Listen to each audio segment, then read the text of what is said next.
But this year, when we added an extra element to our lives and our relationship, the love definitely grew, and it is what I imagined it to be at this stage in my relationship. Looking at like, this is now my family, this is my wife. She takes care of my youth, and every like. When sometimes we're all there lying in bed in the morning and I just or I'm going to work and I look at them and I'm like, wow, I really created a family. And that love and that feeling is exactly what I told her, because there's nothing I feel like if it's in my power, I wouldn't do to be able to provide them or to protect them. I'm trying to change. If I ever took a loss, charge it to the game. When we see guys, we don't send any MC. I put them in the grave. Look, it's at this stage, you gotta go do what you gotta do. Yeah, bro, at this stage, whoever pays me, I'm most called. I'm up for that. I'm up to whoever wants to pay me the most. Like, the highest bidder can get me. What a hoe. And I'm fine with it. For jobs? Whole, yeah. Whole and proud. There's like a senior video editor job going in London. Yeah. It's going for 80k. Okay. But the job is you're taking videos of dogs. That's what. You wouldn't do that for 80k. It's slightly different because he's passionate about what he does. It is, but do I want to be editing? Like, I'm telling you, a weekend I'll be hating it. That's it. Yeah. But what if for 100k? They took those 6. Of course. You know, the other day I saw on Twitter they're trying to shame someone for making 6 figures. Like, it was like, him, I make 6 figures. The 6 figures. 103. 103. 6. Only on the internet are you gonna pop up here and someone's gonna try to shame you for making over 100k a year. Mm-hmm. Like, well, that's not realistic expectations anyway. No. What's up, Ron? I'm good, man. How's it going, man? I'm good. I'm just out from the gym. This is our first guest in a minute. Yeah. It's really a guess. He kind of owns it. I'm never like. It's always ad hoc. Yeah, impromptu. You're already here. Get a mic. Sit down with us. Those are the best ones, bro. Yeah. So, Ron, you turned 30 over the summer, yeah? Bro, say like that. Which way are we going? Are we going No, just if you like, you turned 30 over the summer, yeah? I already know I'm gonna hate this part. No, I just meant like, see, not that you're in your 30s. How do you look back at your 20s? Like, how do you view it now you're going into your 30s? Are you looking at like, was great, somewhere in the middle? Obviously everybody always thinks they could have done better. But as a whole, because obviously there's people probably less than 20, 30 watching this, and you yourself now, you're in your 30s now. No, low-key, I feel 28. Oh, fuck off, man. Man is some crap. This is some COVID years. Gotta take the COVID years back. Fuck off, man. No, to be honest. I'm only 25. Now, to be honest, I feel like, looking back, because I feel like I had a very active 20s, you know? Like, I finished school early and I got a lot of stuff done early as well. So I feel good about it, but I don't know. I think when I was 29, like those months before you turn 28, before you turn 30, I was like, what am I doing with my life? Yeah. And then the day of, and then the day after, like, oh, we go again. Yeah. It usually happens. People like coming up to your birthday, people get really reflective of like, what's happening, what have I done, what have I achieved, and etc. But after like a week later, you're like, nah, it's not that deep. Maybe for us anyways. But now you're 30. From 30 to 40. Do you have anything that you actually like, okay, in the next decade, that's kind of where I want to be, set myself up? I don't want to answer this question, because if I answer this question, where we'll go where you want to go. Man asking leading questions. I don't want to answer a question because it gets like, no. I just even career aspirations. We'll get to the other stuff though. You can't avoid that shit. Even career aspirations is like, because like we're all working corporate. Yeah. Do you have like, okay, in the next decade I want to be like director or CEO or associate director or all that shit? First AD. You know that one? I do have those career goals that I want, but it's less and less corporate now. Now it's more so like, I'm kind of done with corporate life. You know, I'm trying to make that full move into, I don't even like saying it, creative life, because it's horrible. I see a few people doing that, leaving their 9-to-5s and going full time in the creative. So, but like I want to go full time into directing. So, I've got a few short films now that I'm trying to put out onto festivals, and then trying to make that step into like pitching ideas, pitching stories to production houses. I like how you said that. So you clearly have somewhere you want to go. Yeah. Do you kind of outline a plan of where you want to go, or do you kind of like have the end goal and you're just gonna chip away at it, or is it like, okay, in next 18 months I need to be here, in the next 24 months I need to be here, or just kind of like, because we did party, I was like, hopefully a clip blows and then we blow. There was like there's no direct structure. Like, okay, in a year let's do a live show, then let's go do podcasts in London. There's no direct structure to where we wanted to go. We kind of just had. That's not true. We just didn't follow it. Fair enough. Fair enough. Look, I do have milestones I want to hit, but they're not really timed milestones. Because the way I feel like is that, let's say you want to hit something by 18 months and you want to hit something by 3-5 years.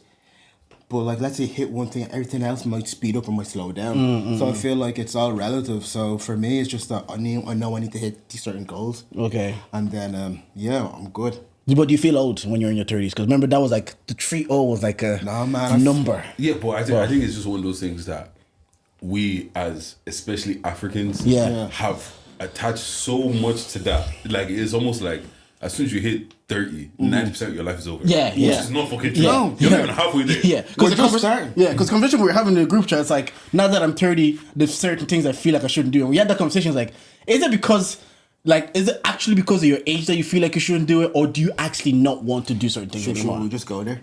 It's like, We'll go there, we'll dip our toes. Okay. I have no idea what he's talking about. But also, remember when I brought it up in our group chat, that photo of Future. Yes. He's like he's just chilling by the car, with the babes dancing. It was a music video. I know, but like man's like 44. Okay, but that's his brand though. But like sometimes the brand needs to update. But I hear that, but I think that's coming from our very specific way of looking at life. Because when you actually deep it, in our terms, a lot of these celebrities are losers. Like Nicki Minaj going on Twitter arguing with kids when she's like 20. She's like 20. No, sorry, she's like late 30s. Yeah. Do you get what I'm saying? It doesn't make sense. Or Drake being in the club all the time, it doesn't make sense. But they live a completely separate life from us. And then I think from looking at them was when I realized that, why do I feel like I have to stop clubbing? Why do I feel like I have to stop doing these things? Because of your age. Not because I don't want. I want to anymore. That's how you turn 30 and you're in the club now. 121-year-old saying, "Look at this uncle in the corner." It's true. That's a good point because a lot of them we just look at like the Barbs and Nicki be arguing. Even Cardi now, she's in her 30s, but they'll still be on the socials arguing. But to Deji's point, that's also kind of leans into the brand they've built for themselves. So we just expect them to get to a certain age and just completely shift. It happens though, because they say when Jay-Z started, he was like the player rapping about like kicking girls out after a night out, blah, blah, blah, blah. In his late 40s, he's rapping about selling art for generational wealth. So it is possible. But I think Future has kind of like maybe perhaps boxed himself in but that. If that is actively the lifestyle that you're living, why should I have to pretend to update for everybody else? Do you know what I mean? Like it's one of those situations like we're getting shamed for doing things that why can't I do that? Do you get what I'm saying? It's like seeing like a 35-year-old mother in the club. Some people will be like, "What the fuck are you doing here?" Because I want to party, I want to throw ass. Because wasn't that the Joe Budden's criticism on Drake? It's like you're 36, but you're not rapping like a 36-year-old man. But to your point, what is a 36-year-old man supposed to look like or rap? We just have our own preconceived notion. But sometimes I do, like, I'm not completely disagreeing with Joe Budden's criticism because sometimes I'm like, I do want to hear you talk about maybe how co-parenting and having a kid and all of that stuff. I do want to hear your perspective also, coming from the house you came in and also having a similar situation and maybe sharing that story. But at the same time, if also that's not the life he's actively living, he shouldn't have to do it because we want it. He should do the art that he wants to do. Yeah, like he said in one of his songs, I think it was Lemon Pepper Freestyle, drop my kid off at school. It's lunchtime. Your dad's made another M. That's his life. fair. No, it's fair. Yeah, no, because I think some of it is because we're African, and then it also we do have preconceived notions of where we should be at specific ages. Speaking of that being African and stuff like that, like our parents at our age were doing. It's a whole different experience. Yeah. Because I was just thinking about that like a week or two ago. Just like my dad at 30 was like he left Congo years before that, but like. He did not have I do not have the stresses he had back then. And I'm out here doing soft life. Yeah, but I think they explained this before. It's like I think maybe it was either we're on Where's Your Head or they were here, one way or the other. But it's just like just because they had a different level of stress doesn't minimize our level of stress. Do you know? Like, because we only know what we're going through. Yeah, they can look at us and say like, oh, when I was your age, I had 3 kids and I bought a house and I left my country, etc. Yeah, but also the houses cost 10 grand back then. That's what I was gonna say. Like, if you look at cost of living now, and you look at the price of putting your kid in childcare, and another point is when they were having kids in their countries, the women, like my mom, her sister, her cousins, they'll all be together. So you had a lot of support. But here's like when you have your kid, you might live in Portlaoise because house prices here in Dublin is so expensive.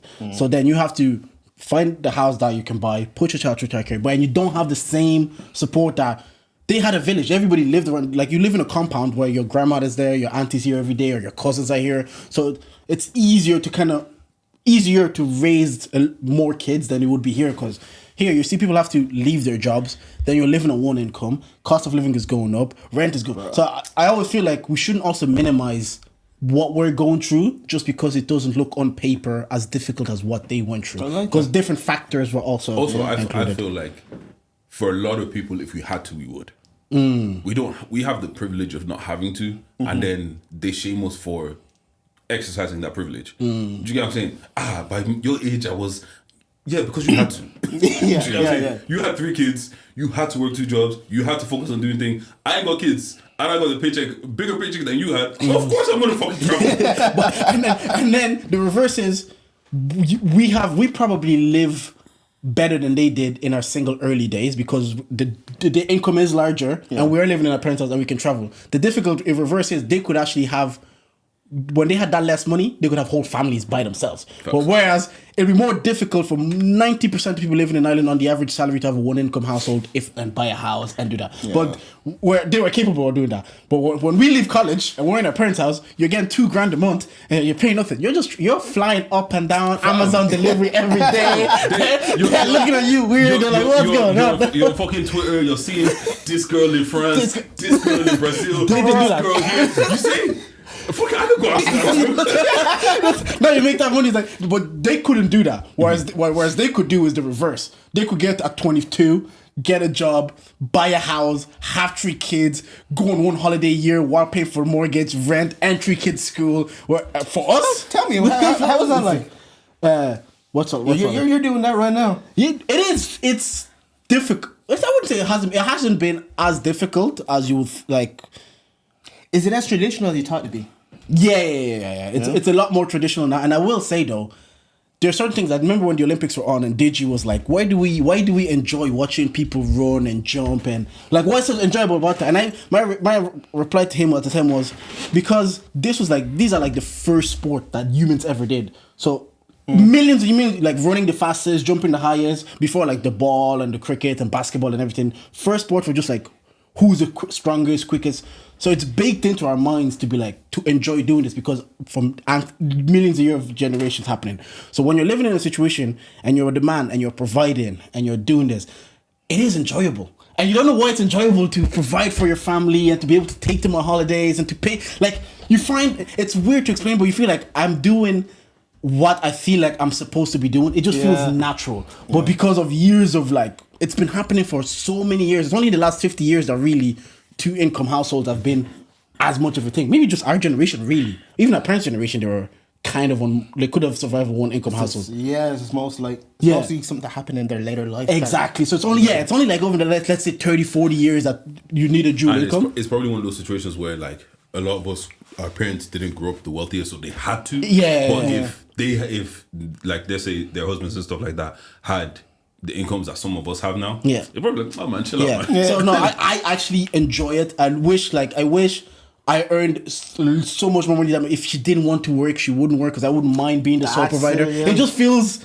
natural. Let's say it just feels like, oh, this is what I'm supposed to be doing, and I didn't know that until I did it. Until I was doing it, and I was like, this feels natural. The same way I was like, oh yeah, it's like because this is what men have been doing for millions of years. So when you do it, it just feels natural to you. So if you love, like I don't think that there, I say this with a pinch of salt. I don't think that there's a man out there that truly loves his wife and kids and stuff like that doesn't want to be in a position to be able to provide and be like, yo, you have a soft life, you do this, and I got this. And it just and it is more true because then on the other side is like I'll come home and there's like fresh food more often because she's at home or she's going back to work soon. But like there's fresh food more often. The cooking is done a lot like more often. I'm getting like variety of cooking. She's like, okay, this week I'm making this and this week I'm making this. Does that gas you? Yeah.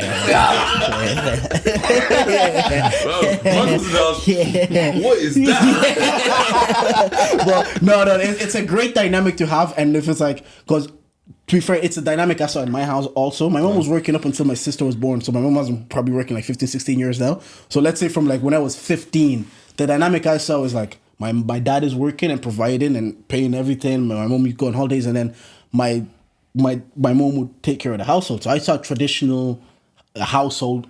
Also, the only reason I probably can't do the same is cost of living. Like you're better off. I think I remember seeing Fred on 90s Baby saying it's like two incomes earning 50K each is better than one person earning 100K just because the way it's taxed.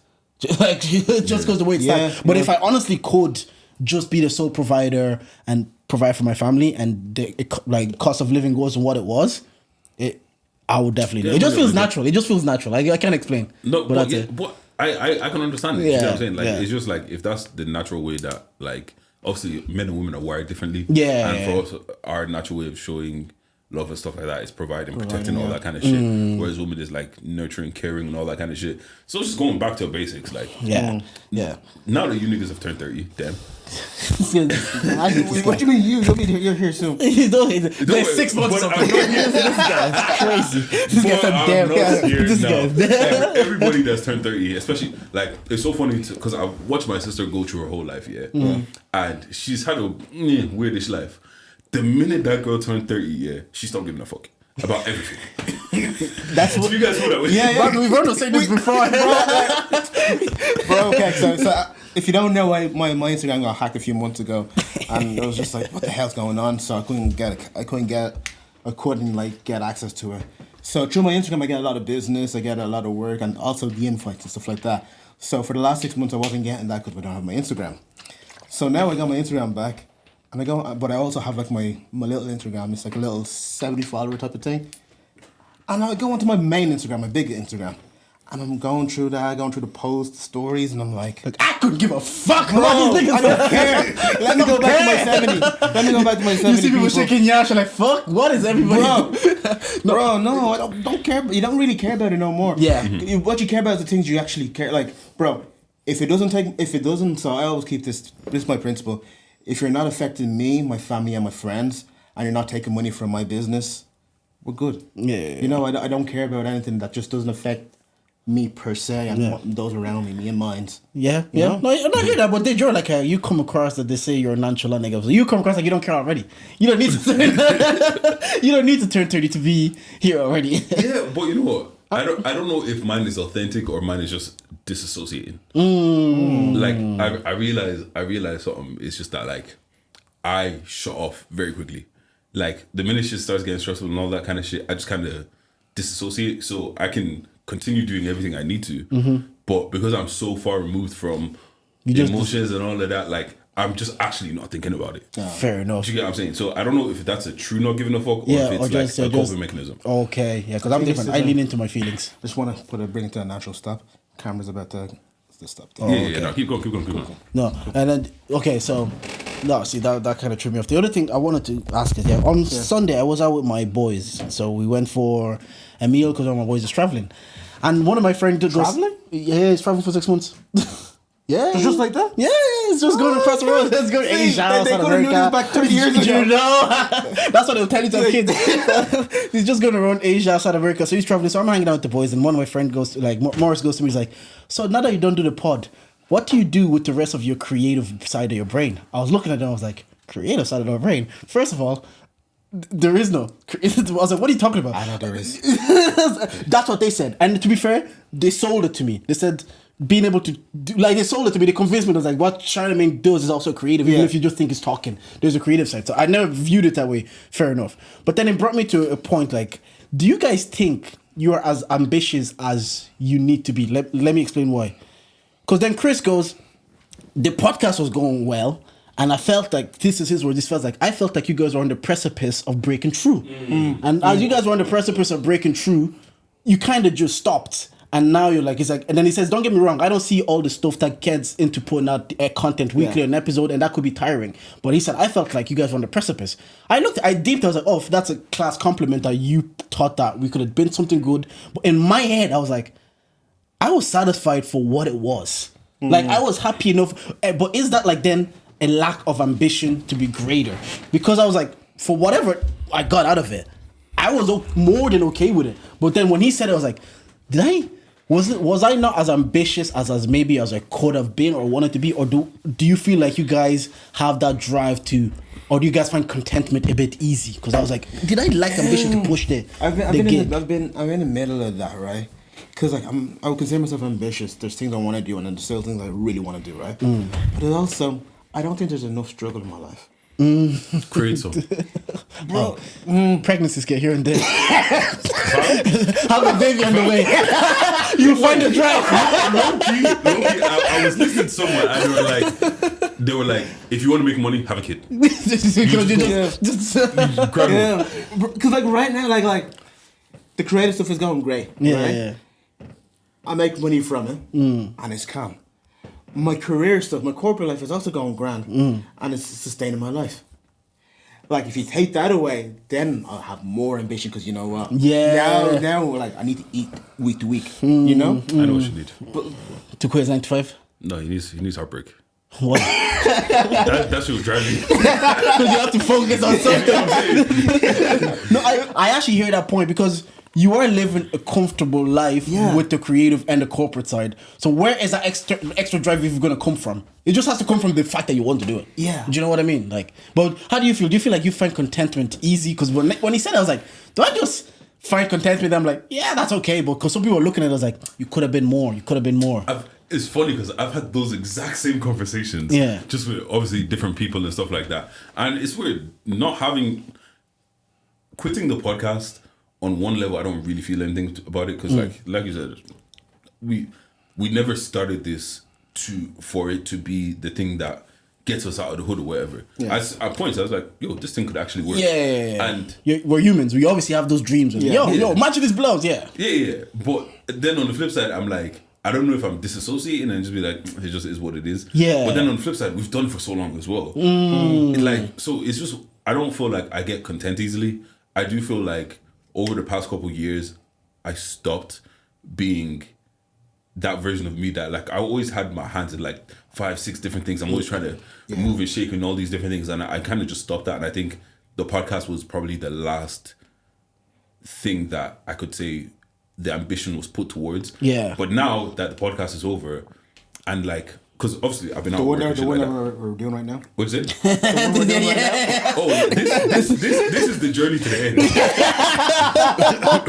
But like obviously, because I've been out of work and shit like that, so like I was just at home. And you know, when you're at home, you have nothing to do. Yeah. Like I was driving myself fucking insane. Do you get what I'm saying? And then I started a little part-time thing, and that day I got up, I was happy as fuck, and it was just because I was making money again. Now in my head I'm like, Did you can do this? Did you can do this? Did you can do this? And there's like that makes 3 or 4 things in sense. my head that's like, okay, Makes sense when you're coming with like loads of ideas recently. Bro, I was like, yo, that's why that's why in the group chat, I'm chatting in the group chat because we're trying to get this live show ready. I'm chatting in the group chat. Yeah. This morning, I'm like, these niggas didn't reply. I just go like, so I'm really talking to my fucking self. That makes sense. That makes sense. Okay. I've got like 3 or 4 things in my head right now that I'm like, all right, cool, podcast is over. I want to move it away from creative shit because I feel like creative shit, you don't really have control. I don't let's go hard business. I think we're just not in the right environment for creative stuff. Yeah, that too. I don't feel like the landscape is great, but then the other part of it, you could just say that's a cop out because look at someone like Jordan Adetunji. He did it from maybe not from Dublin, but he did it from this side of the world. From this side of the pond. You get what I'm saying? Yeah. So I don't know. It's weird. Like I flip flop between. Do I have ambition or am I content? Because obviously Chris knows me for my whole life. So when someone like that says something to you, even if you don't deep it then, but later you're saying with yourself, you're just like, did I cop out too easy, or was I not ambitious enough to really follow through? Like, you know what Drake says, nah, you can follow through. Before that though, do you love podcasting? I don't. I love podcasts, but I enjoy podcasting. Okay, so here's the thing. So like, it's like if you weren't getting paid for podcasts, I don't think you'd be doing it every week. If I wasn't getting paid, Yeah. I wasn't getting paid. I know. Yeah, I know. I did every week. But like, I think it's not like an innate part of you where your ambition will still like. Yeah. Like for me, like let's say, if I wasn't getting paid or if I don't for doing making a video, would I make a video randomly? Yeah. Would I make them? You I definitely still would. Yeah. You know? So that's why I think for certain people it's like, oh, like especially let's take music. There's so many musicians, so many artists, so many singers and rappers. There's some of them that are hella talented and are not making any money out of it. And you're like, why are you still doing this? Because they absolutely love it. Yeah, and we've had this conversation. We've seen the landscape, and you can tell who loves making music. Like I look at Salome and JLOL. I'm like, oh, they might not be the most popular. Well, obviously JLOL had the sound, but I'm like, they love making music because they always have musical content in your face, one or another. So I can only imagine how much they don't even have in my face. Yeah. But there are some people that we've said within anything, they might like the aesthetics of what it was. We've seen podcasters that do 6 episodes because they like the aesthetics of what it looked like to talk on a mic, but that was it. Or we've seen musicians, 1 or 2 episodes, 1 or 2 songs, you don't hear from them, or you don't even see anything from them. So like, did you like the aesthetics of what it was to be a rapper or a musician, or did you actually enjoy making the music? So I was like, does it even matter what your motivation is, as long as you follow through? Well, you can tell sometimes. Is it different for musicians because it doesn't matter where you record or how it looks when you record it. Like you can fulfill that part of yourself in your bedroom. Slap on YouTube, Drake type beat, slap that on, have your mic, record. You've made your music. Yeah. Podcasting isn't the same in that instance. Bro, it's been ruined. I hear that, and I like, but at the same time, I've said this before. Musicians, all of us that were on cameras, we're putting content out, we're on stage. There's a certain level of validation that people within that are creatives, they want or they like. Like even no matter have to say like, oh, I don't do this for validation. But to Deji's point, you can just do it in your room, play it, hang up, and never put it out. So I feel like even for musicians, even if they do that, they still seek the approval of like, nah, I made some cool shit. Niggas gotta hear this. And like I still get we talk every single day. I still get my points off. Like I still get shit in a forum where it's even more like I still get like, yo, I observe something, I have an idea or a thought about it, I just say it there and it's finished. I don't need it. I think that's probably what's different as well. And like people talking to us and people saying that they fuck with us is great.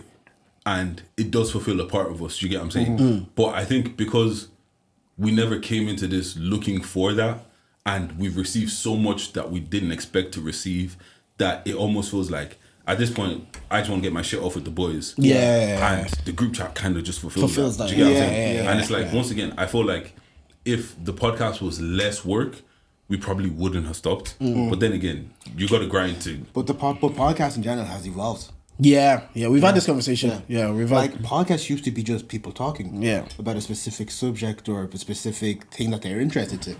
Now we've got, once the celebrities got into it, they killed the game for it. Yeah, like and exactly, because they're already coming in with a built-in audience. And you'll see Cam Newton this week. He did a podcast with Dr. Brian, and it's just like she's a psychologist, relationship psychologist or whatever. And those are the like Shannon Sharp, the athletes, the pivot. It's like all these people already have a built-in audience. They come in there, and now those are your competition. It's like, I might be a hater. This guy definitely. this guy said Derry Land dude, shut up. But they got 14. Okay. It just moved me a different way, right? When I saw this one like yesterday. No, I love this woman. I think she's amazing. Angel Reese, she plays for my basketball team that I love. Yeah, okay. I just saw that she has a podcast now. Oh, does she? She has a podcast now. Do you know the thing is, Ronaldo has a YouTube channel. Ronaldo, end of his career. Tom Brady has a YouTube channel. End of his career, different. That's different. But that's I hear it. But in the peak of your career is also as good because that's when you have the especially if you're like an Angel Reese. Ronaldo and Tom Brady obviously legendary status. But if you're active and you're not an all-timer, this is the moment you should probably capitalize the eyes you have on you. Because you got all those stories. Yeah. Is her trajectory not all-timer potential already? For Angel Reese, she's literally just... Potentially, but in America... She's a couple of months in. In America, it's actually a lot of... LeBron had a podcast with JJ Redick. There's a guy in the there's a guy in the NFL, Micah Parsons. He plays for the Dallas Cowboys. He has a podcast. It's actually more common that athletes are already seeing I'm in my prime. This is when I have the most eyeballs on me because you don't know how irrelevant, like you're saying, the people we're talking about is like LeBron, Tom Brady, Cristiano Ronaldo. These are GOAT status people. But for like a Micah person, I play for the richest sporting franchise in the world, regardless of sport. This is when I'm most relevant. So let me start my shit now, because you could wait till the end of your career where you're not as good. People don't care as much. They're not calling you for those punditry jobs. The punditry job, they gave one to Tom Brady. So now you go like, oh, let me start my platform. So I kind of get what Angel Reese is like. There's never been more eyes on the WNBA than probably right now with Angel Reese and Caitlin Clark. So she has to this is no hate to Angel Reese. I think she more power to you. But the headline I saw is that she's looking to get like Cardi B, Megan Thee Stallion on, right? Okay, what's wrong with that? Nothing's wrong with that, but like, actually... Are we all qualified? Actually, we're not all qualified to interview people and stuff like that. But you see that there's certain podcasts or certain interviews you see that, like Charlemagne had Big Sean on his show, whatever thing he does on YouTube, and you just saw the skill level he had. Yeah, 15 years of interviewing. Yeah, you get me. But like, just cause does just having a platform warrant you having to? Yeah. Because I think if you have an audience that you can have like a platform that you can monetize, I definitely think you should do it. Yeah, and especially because there's so many different niches of people that want to listen to so many different kinds of things. Like, there's gonna be a girl out there, or even a young boy out there that's like, Angel Reese and Lotto. Of course, I'm looking into one that. horny 15-year-old. And think about it. We're saying WNBA has never been as more popular. So she's probably in Chicago someone's favorite player. Yeah. And now she's someone's favorite player, and they're broadcasting their thoughts and personality. Yeah. And then you actually get to, because even Savannah James, she has and then there was a clip that she said she didn't like LeBron calling her wifey. The comments were like, she's ruining her aura, man. That she shouldn't talk. It's like, you're ruining your aura, Savannah. You can't. The minute you open your mouth, you've opened yourself up to being corny. Speaking of Savannah James, man, this is the power of the internet, right? Yeah. I saw a tweet yesterday saying that Savannah James is mixed. For 15 minutes, I was convinced she was she was mixed. Is she mixed? No. The picture of her mother was just like on bad light, and I saw that she looked really white. If you told me she was Blazing, I'd believe you. I was convinced for 15 minutes. Yeah. See those features, the Blazers features. Her glow up in the last 5 years have been. Fair play to Savannah James. That's what your man said. Out headed at the park. On commentary. Fair play. There's some people it's like, you really love this shit down and you stay here. Because more power to you. At first you're like, because it's LeBron James have anybody. Yeah. And then you're like, okay. Yeah. But now you're seeing this. In the last, because I think she did. There was a clip and Simi was telling me about it. It says because she had her kids. I think she had her first one at 18 or something. So she was very young. So she said motherhood kind of took over because then she has 1, 2, 3, and she lost herself a bit. But now that her kids are older, in the last 5 years, she was like, wait, let me reinvent and kind of. Boy, has she reinvented. Shout out to you. Shout out to you, Savannah. More power to you, Savannah. I reckon Savannah James is the type of woman that Jonathan Majors would like. Okay,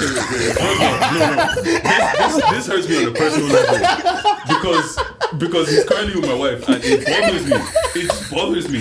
Nah, we didn't even talk about that. What Michael Healy did was foul. What Michael Healy did? Well, in that instance, if someone comes and dabs and hugs your babes like that and doesn't even acknowledge you, obviously you know cameras are on you, so you can't even lash out. But that conversation in the car with your babes, you're telling her, I never want you to touch that nigga again. But you know what? You know what it is, yeah. I'll have to give her a cop out. I didn't do it. No, I didn't do it. Because have you ever been in a situation with you're walking with your girl, some girl that you know comes up, gives you a hug, whatever, and doesn't even say hi to your babes? Yeah. Now your babes getting angry at you. Babes, I wasn't the one who didn't say hi to you. No, I remember having one, so now I have to, now I go out of my way to be like, it's my wife. Because before like that, it's like, yo, this is my wife. You will not disgrace me here today. I will not have to hear about who. No. But what is that bitch? But to be fair, it is rude. Because even if she wasn't my wife, like you see someone standing next to me, even if it was just a friend, like even if I was with you and we're out somewhere, someone comes and greets me, I'm like, yo, you see another individual there right beside me. Yeah. So regardless of that, especially then, it's like obviously being a woman, they take it on a different level. Like, oh, So they're not even greeting. Not even- Wait, what happened with you guys before? So she used to fuck my boys. 3 of them. Don't worry, trust me, you have nothing to worry about. Nah, shout out to but why was he crying like that though, Jonathan Majors? Like what? Bro, I bet you I go on Twitter right now. He's won another award for I don't know what for crying. Bro, Bro, they won an award, yeah? They're giving him awards for anything. Well, a white woman almost cancelled him. Of course, they're gonna give him awards for everything. The guy does a Marvel my kick, guy man. ran out of a fucking SUV. He was sprinting down the street. Of course, they're gonna give him awards. That's Black Man of the Year, right now. Oh, bro. That situation. He did exactly what you should do in that situation. Run. You just run away. Well, because the more you stay there, the more stories. If you just said, look, it got a bit heated, and I legged it. I legged it. Do black women like you know him? there's CCTV everywhere. Someone's catching you running. Yeah. Do black women like Jonathan Majors? I don't really think they champion him like that, you know. Because before he's very corny. Yeah. Before Megan Fox, he was with a white woman. Oh, so she was like, he's you know, I'm here with a black man. I'll save mine. So your wife saved. Oh, but she was. I know we've spoken about this before, but can you really be pro-black with a white woman? If you have a white woman at home, how pro-black can you really be? I think you can because of how the world will perceive your children. Because if you have black kids, your world will see your kids are black. Yeah. So whatever is happening in your house, your kids are black kids. So you have to be pro-black even for the kids. Yeah, but I get. That's what I think. Remember that show we were watching? Presume Innocence? Yeah, that's what she said. She said sometimes you forget that your kids are black because to the world, to her, we are black. So she has to be pro-black because being pro-black is beneficial for her kids. Black people having the best world possible is still beneficial to her lineage. what if Do you know what I mean? What if your kids are white passing? Like Patrick Mahomes. Yeah. I don't think he can be pro-black. I don't think so. I don't think Cole Palmer's dad can be pro-black. Yeah, I don't think so. I don't think so. But I think that's the only case. I think when children are involved, because the world will still see your children as black children if they're mixed kids, because that's for some reason that's how the world works. But I do hear you though. It is harder for a guy with a white woman to be like, pro-black. You just look at him like, my nigga, you didn't even procreate with a black woman. Do you know what I'm saying? I do hear You're breaking the black home, brother. Man, I do hear. I watched some. But you guys didn't tell me you don't think you can be pro-black with a black woman, with a white woman. There's an asterisk beside your name for everything. Yeah. No, that's fair. That's fair. Bro, like I've got older cousins with white women. I made one. Are you gonna join them? Pardon? Are you gonna join them? What? Are you going to join them? When God provides. Because Ron, I haven't seen an influx of weddings lately on my timeline. By 2026, if 2025 is in 4 months, so better find your babes now. Propose this time next year. You're 30. Well, you'll be 31. That's You know what I'm saying? At your age, your father had 2 kids. By 2026, because every single weekend, it's funny because the narrative 5 years ago was like, there's nobody to marry in Ireland. There's nobody to marry. But the thing is, we know niggas lie on the internet. Yeah, true. Yeah, but there's been a lot of relationships that happen in the shadows. That's also true. Now you're just seeing people pop up as married. You're like, what? You guys are. You see no man's on their feet, and they're dead. Yeah, but to be honest, in 2015 they did say, I'm not showing any man on my thing until we're married. So niggas didn't lie on the internet then. Yeah, you know, out of 100%, there's probably like 80% lies. That's actually true. Because some people were saying like, until I'm married, I'm not posting. And then they married and they posted. But no, shout out if everybody get married, man. It's actually fun to see. Funny. It's none of my friends are getting married. I'm not going to any weddings, but Yeah, man, Dave, fix up, bro. Bro, what's it, 9 years? That's a whole child. And the thing is, he still has audacity to post, oh, this proposal is so cute. My nigga, what about you? You get what I'm saying? Your babe thinks it's cute too. But like when you see that, Yeah. obviously we're talking about being 30. I've already had this conversation with Dij. Dij said I've already know Dij's point of view. Yeah. But when you What see if I it, changed? for what, 6 months ago? 6 months is a long time. That's true. Growth. But when you see it, do you think like, this is something I want soon, or this is something I want at all, or this is something like, it's no rush to have this? Because it seems like weekly. So I wonder if the single people are feeling like under pressure, or not under pressure, but like that they should also take that step. When will it be me? Yeah, like now that you're in your 30s. I think everybody has that. Every man or girl would have that. Yeah. That when will it be me? But I also do think it's like, you don't want to just get in there with the wrong person. 100%. Bro, divorce ain't nice, man. 100%. Divorce ain't nice. Because But the older you get, Do you settle? the road to divorce is getting. I mean, the road to marriage is getting short, isn't it? Because like when you were like 25, you probably want to know your best for like 2, 3, 4 years. Yeah. But now you're 30. 2 years. A good year and a half, 2 years. Slap that on, man. I say 35. Yeah, I know 35-year-olds have done it in 6 months. Yeah. Because you actually, if you think about it, you know you know yourself more. Yeah. You know what you want. That person also knows themselves more. Whereas let's say you're 22, 23, bro, you've Yeah, got. we're still fighting. No one really wants to get married to them. Pardon? Like, I you're know, still but like fighting. that's why like you might have a longer engagement or a longer relationship at that age. Yeah. Rather, like let's say a person is 35, 36.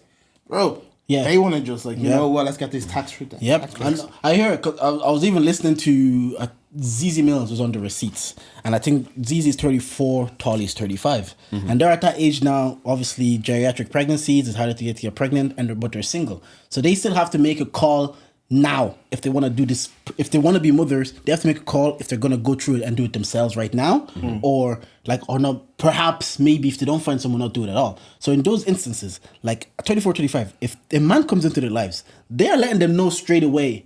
Within the next year, I would like to be pregnant. They don't have time to. Not that they don't have time. They won't have like, oh, let's travel for 3 years, blah blah blah. It won't be as much on the table as it was if they were Yeah. 28. Yeah. So also, if a man is 35 and they also want kids, they might be like, yeah, I'm okay with you having children with you within the 12 months, and then the rest hopefully will figure itself out and fall into place. But a lot of more people at 35 are willing to take that, let's call it risk, because you're procreating with someone and creating a life and living a life together is a big risk to do with someone that you've known a year. Yeah. But I believe that people that are like 35, they're not, because I heard the conversation on the receipts. I'm like, it was cool to see them, like the self-awareness of recognizing that this is where I am in life, and I'm looking at the fact that I might have to do this alone if this is something I want in my life. Sure, my manager at Pfizer did it. She was engaged the same time me and Simi got engaged.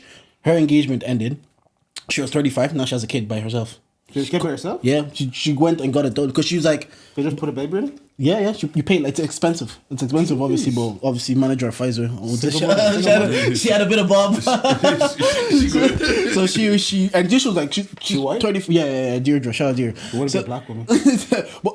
But that's what I'm saying. On the receipts, it was black women having that conversation. Because obviously Tolly was saying that her mom recently had cancer, and it shook her because she's like, what if my mom doesn't get to meet my kids? What if my mom doesn't, like, all my siblings got to experience this, but my mom might not experience this with me? So she's in a space that, like, she's like, it's a real conversation that she has to have for herself every time. So if she meets a man at that age, she has to tell him, like, this is what I want right now. And at 35, I could see a man saying, like, yeah, what else am I waiting for? Yeah, like, what else am I waiting for? So you're not at that stage yet, though. No. Yeah, no, I hear it, because I still see the influx of weddings. But it I'm might like, come soon, mad. might come soon. Yeah, no, you can't say no to it. Are we gonna address the elephant in the room? What's the elephant in the room? So obviously, Christianity's booming right now. Yeah, there's a problem. It is. It is. This guy It is. You guys that go somewhere. We don't care. We're not recording that. Okay, the podcast finished. The podcast finished. They just blur me. I don't want to be involved in the clips that go viral. Why do they have exceptions? Free black men. He's not got exceptions. Church. Then say what you want to say. Let's see it. Obviously, Christianity is rampant right now. Yeah. And it's rampant right now. It's popular. Yeah. And It really is. And Thank God everybody is on their spiritual journey. Which, fuck it, I actually love to see it, man. Like, Same here. It's actually great that it seems like we finally have a space where you can feel like you're Christian and not being judged. We say this every week. Do you get what I'm saying? Shout out to Open Circle, all them. Yeah, like, yeah. people constantly have nothing but good things to say about that thing. Yeah. However, there seems to be a huge influx of marriage. And once again, I haven't been to any of these weddings. Yeah. I don't know. Don't take this personally. If the shoe fits, don't come for me. It's not my business. I'm just asking. You want to ask if they'll get married to Knack, is it? Yeah. I would say, just like anything and just like everything, it's probably likely in some instances. In some instances, Like like in the Bible though. to what? Wait I till think Paul goes in the Bible. He says, come on, Ron. Come on, Ron. If you can't wait, just get married. "Yeah, if you can't wait, you'll just go married. Like if you're gonna teeth or something, cut your hand off, right? Oh, You know- yes, you know yes, that yes, verse, you know yes, that yes, verse? yeah, I remember it. But Yes, if yes, you- yes, yes, You know, yes. if you want a knack, get married in knack. Yeah. Okay, yeah. but No, obviously. a close friend once said, "What if you get married to Knack, and then you hit post-nut clarity. That's me. That's a long day. Like, but you know what it is? You do it, but like, and then you do it, and then you have that post-nut clarity hits you, and you realize, rah. I'm really. But to can be fair- you get to that stage? No. I still have be post-nut fair, clarity. To be fair, it's not going to happen immediately. It would you'd have to get bored of knacking before you get that post-nut clarity. Because it's what's called. It's your honeymoon. You just have all your friends and family. Like everything is just probably so surreal in that moment. Yeah. And then even your honeymoon, everything. Dopamine. Like for the first You're on a 6 high. months, you guys are just on a high. Yeah. Like, bro, like you're still getting gas. Like I'm coming home to my wife. Yeah. Do you get what I'm saying? The titles. Once all of that shit dies down, and it's like, okay, we're actually in this now. I think that's when post-nut clarity happens. And I agree with you, and I agree there is, like, we've seen instances where people have gotten married either because someone's pregnant or for a religious reason or they want to have sex. That's another conversation for another day. That I don't know, because I actually don't know anybody that got married due to pregnancy. There's you sure? There's one person. Everybody knows at least 2 or 3. No, I know 2, but one of them they fell off the face of the earth. I don't know where they are. The other Why one, they fall off the face of the earth? the other one, I could swear I saw. I don't know if it's an introduction. wait. I saw somebody in fucking tradwear walking down something, and then all of a sudden, like a year later, the partner doesn't exist anymore. Yeah, I think I know what you're talking about. To be fair. Can we do a bit of maths? I actually know one. When they're still together, they have 3 kids now. That's beautiful. Yeah, that's because beautiful. like the thing is, as much as we're joking, I actually want everyone's thing to Yeah, work of out. course. Like, I'm not Nigerian. Can you tell me about like your whole process?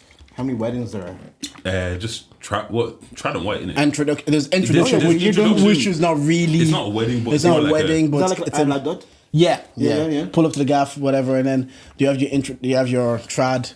And to be fair, the white should be optional because the trad is like the wedding for us. Yeah. We only did the white because the Disney tricked them. Because if you do the trad and you stop at the trad, in You're the married. eyes of your parents or your culture and everything, you are married. So what is your trad wedding? Like what is a Nigerian trad wedding? Oh, I did one. Yeah. Oh, you were boys back then. Yeah. No, there was stuff on the list. You gave them the stuff that they list on the list is always like a Bible. Is this done in the house or a hall? Oh, we didn't usually done in the hall. Our one ended the Congolese one usually is done in the house, but people are stepping it up now. Yeah. People are start going to like they'll do the dots in the house. They'll still do the house part, but then they'll do the party in the hall. Whereas before it was just like big tent in the back garden and you just a small party and then you go home. But obviously weddings have evolved that there's even content creators for weddings. So Yeah. And then there's like different things like what's called the husband and the groomsmen Come in first. They come in, they all lie down in front of like they prostrate in front of the wife's parents, whatever.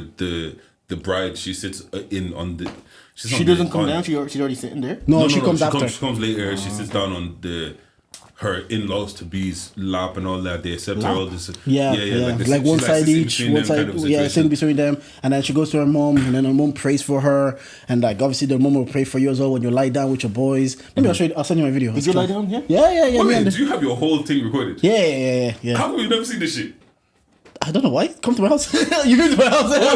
Can we talk money for a minute? This is the same guy that tells us, oh, I don't like hosting people in my house. Bro, you see on the story, he's got 15 people there. I'm like, yeah, Jordan, I thought we were boys, okay. You know what it is? Yeah?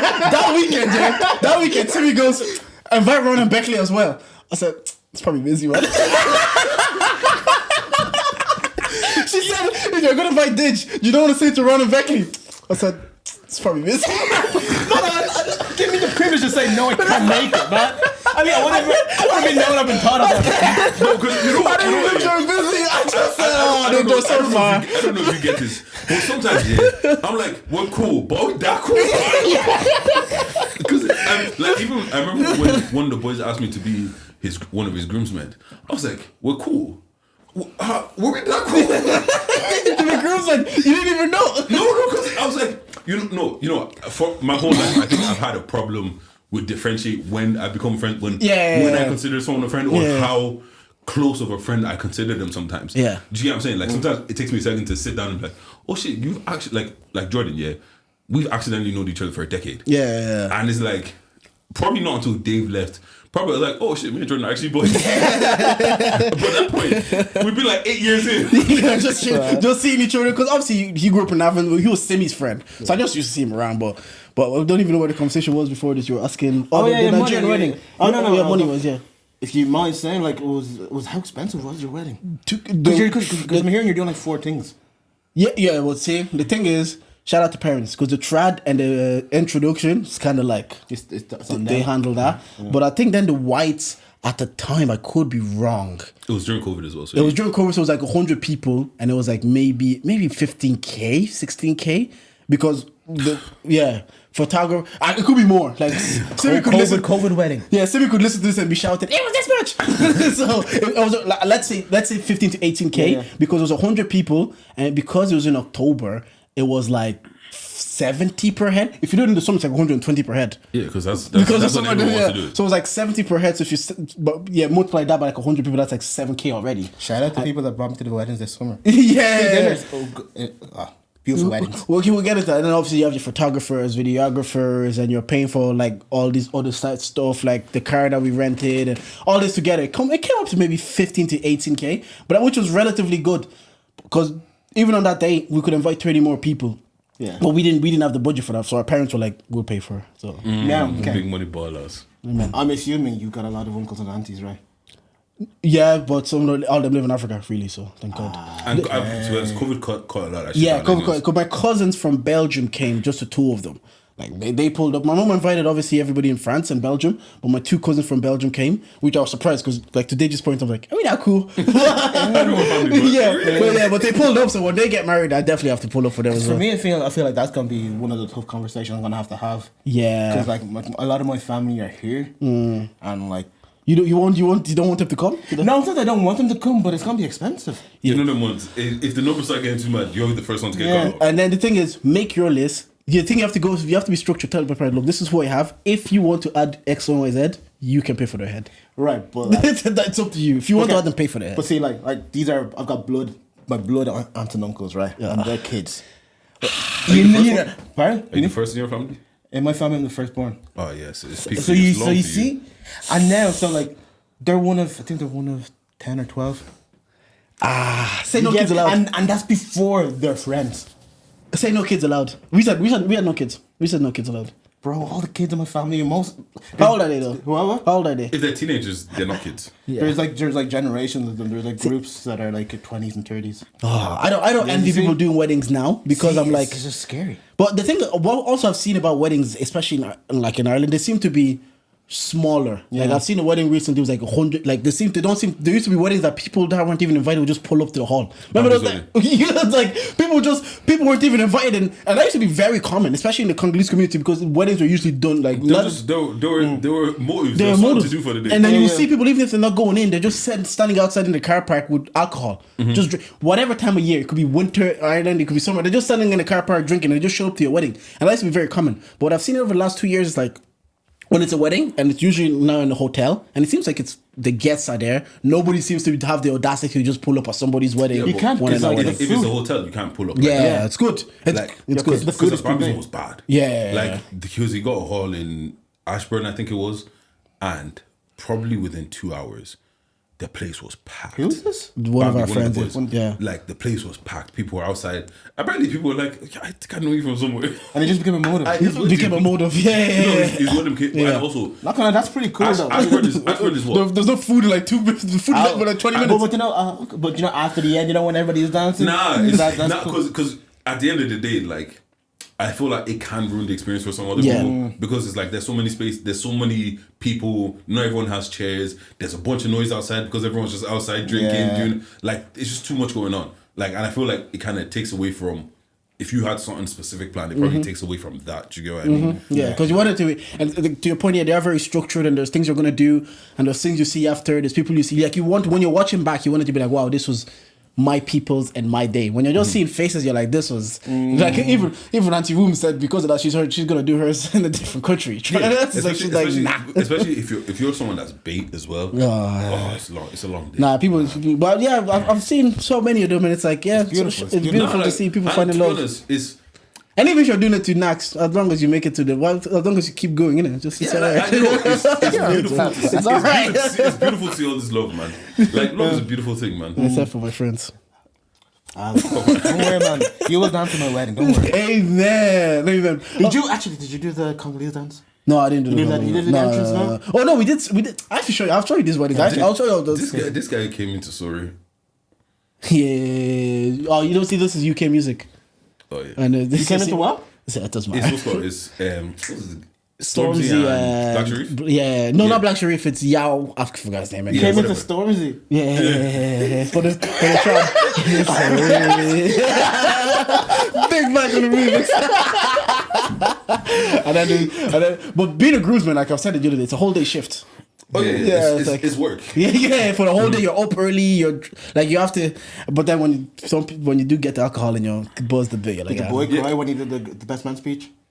my boy. Yeah. No, nobody. I think my brother did my best man speech because he was the best man. No, I've never been to someone's crying. I've never seen anybody actually crying at their wedding. In real life. I've seen it a few times. I've seen it online, but like, what are you crying for? Yeah, man. I know, but no, man, it's the emotion. Like they're actually, it's happening. So Like they're getting married. Like, you knew it been happening. You been knew. but I can understand why they cried. Oh fuck that shit. But for me, when my best mate got married, when Matt got married, so me and him, we've got like our relationship is always jokes. So it got to the point that it was almost like I was bullying him, right? So, but like when I was doing the best man speech, I was like, oh, be calm. I didn't even think about the cry. But you know when your voice, your throat is the little. You nearly cried. I nearly, bro. How come you were so long? Bro, I was like, Ron, in front of the people, and it's happening. Because man, the emotions are high. You're like, man, this is their day, their special day. Nah, man. My boy is. I'll be happy for you, but I won't almost cry. No, you know the emotions. It just happens. But I've seen it, and I've been like, bro, this is a beautiful moment, man. And it's like, that's cool. But let me do the intro first, and then we can get into more shit. Anyways, we are here today. We are charged. Bang bang. This is the podcast with the highest level of analysis the culture needs. I'm Daddy J, but you man can call me Jordan, and I'm here with. You know, it's your girl's favorite voice, Big Ditch nigga with the Midas touch, the Come one on. and fucking only. Who we got here today? Yeah, what's fam? For the last 30 seconds, I'm like, what am I gonna say? Don't say Ron's here, man. Oh man, Man crumble. what should I say, bro? Who we got here today? Just say your name. Yeah, it's true. I can't say it. Why would I say it's your boy Ron? This is a clip right now. This Yo. guy crumbled under the intro. Bro, no, I don't crumble. Fam, we watched it in 1080p. Man, I'm like apple crumble, man. I'm crumbling right now. Yeah, what's good? I'm Ron, man. I do stuff. I create things. Oh, I have one thing to say. Imitation isn't flattery, it's just annoying. Why you say that? You know what? Bro, I'm just saying you should podcast more. This guy if you want to keep your tag. This guy is crazy. I've got a year and a half. Bro, I'm just saying time is a commodity. I haven't seen you in a minute, so. What do you mean? Bro, my face is everywhere, bro. But Ron, Wait, hold on, before we go anywhere. Yeah, what's your girlfriend? 21st of September, Afro Gala, make sure you're there. My fucking outfit landed the other day. how's it looking? Fam, Oh, yeah? Fam, Yeah? It just needs a bit of touches here and there, you know, make things a little bit slimmer and all that kind of shit. Yeah. But fam, Who's Don't worry. running it? who's what? Who's running this? abs. It's abs, 5 pound. Five pounds, Yeah, and entertainment, also they've got a fashion show coming up as well. Oh, do they? Make sure you buy them tickets. At It's the going to fashion be shows, me. it's like I think it's tomorrow or this weekend. Okay, Is forget this the fashion show. I was gonna ask where's the fashion show. Why pull up to that? I'm talking more about the gala that I'm hosting alongside King Karen. It's going to be a fucking vibe. Okay. And if Get for your those that money. don't know who King Karen is, I like the way your body. She's the cover girl for that. Oh, okay. Yeah, I don't know anything. Is she? Yeah, the original song, the actual cover art is her. Oh, actually, I haven't seen the cover art. Shut up. But yeah, Ron, I was gonna ask. You've kind of stepped back into a lot of things because first time I came on the pod, Yeah. I was Yeah. I was telling you, I was like, bruv, you do so much at the same time that You you got need to 20 really, you can perfect something if you actually focus on it. And then you went the other way. Now you don't.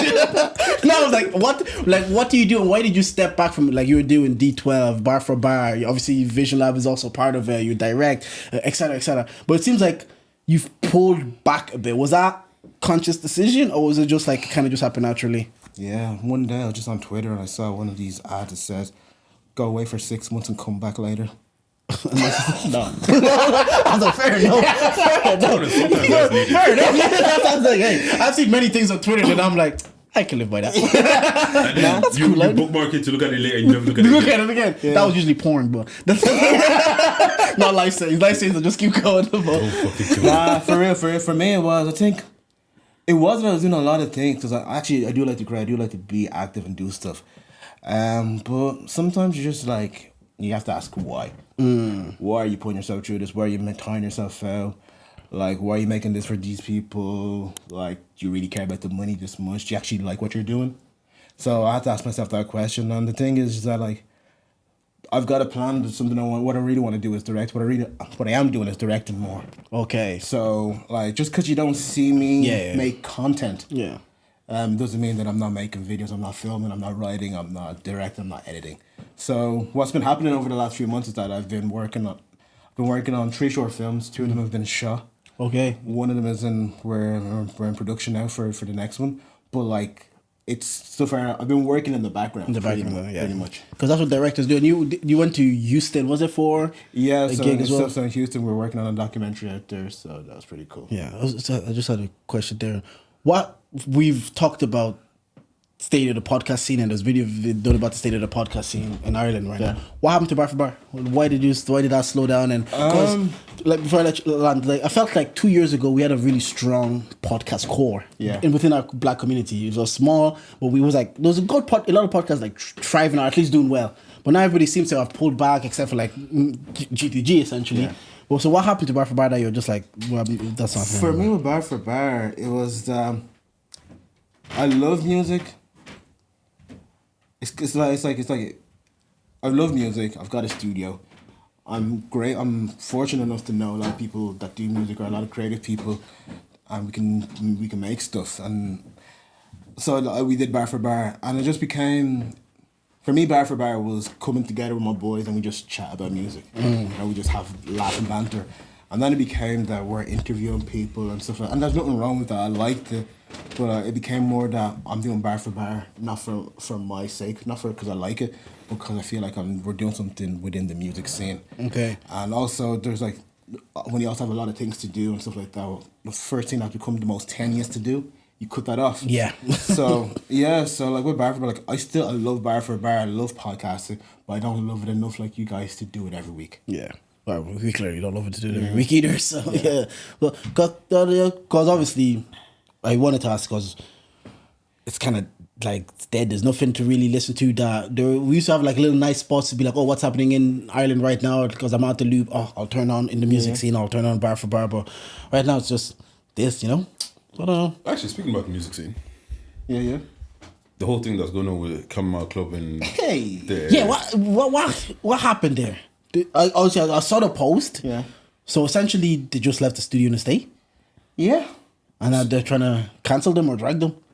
It looks. Can you give context for the listeners, please? Yeah. Yeah, go on.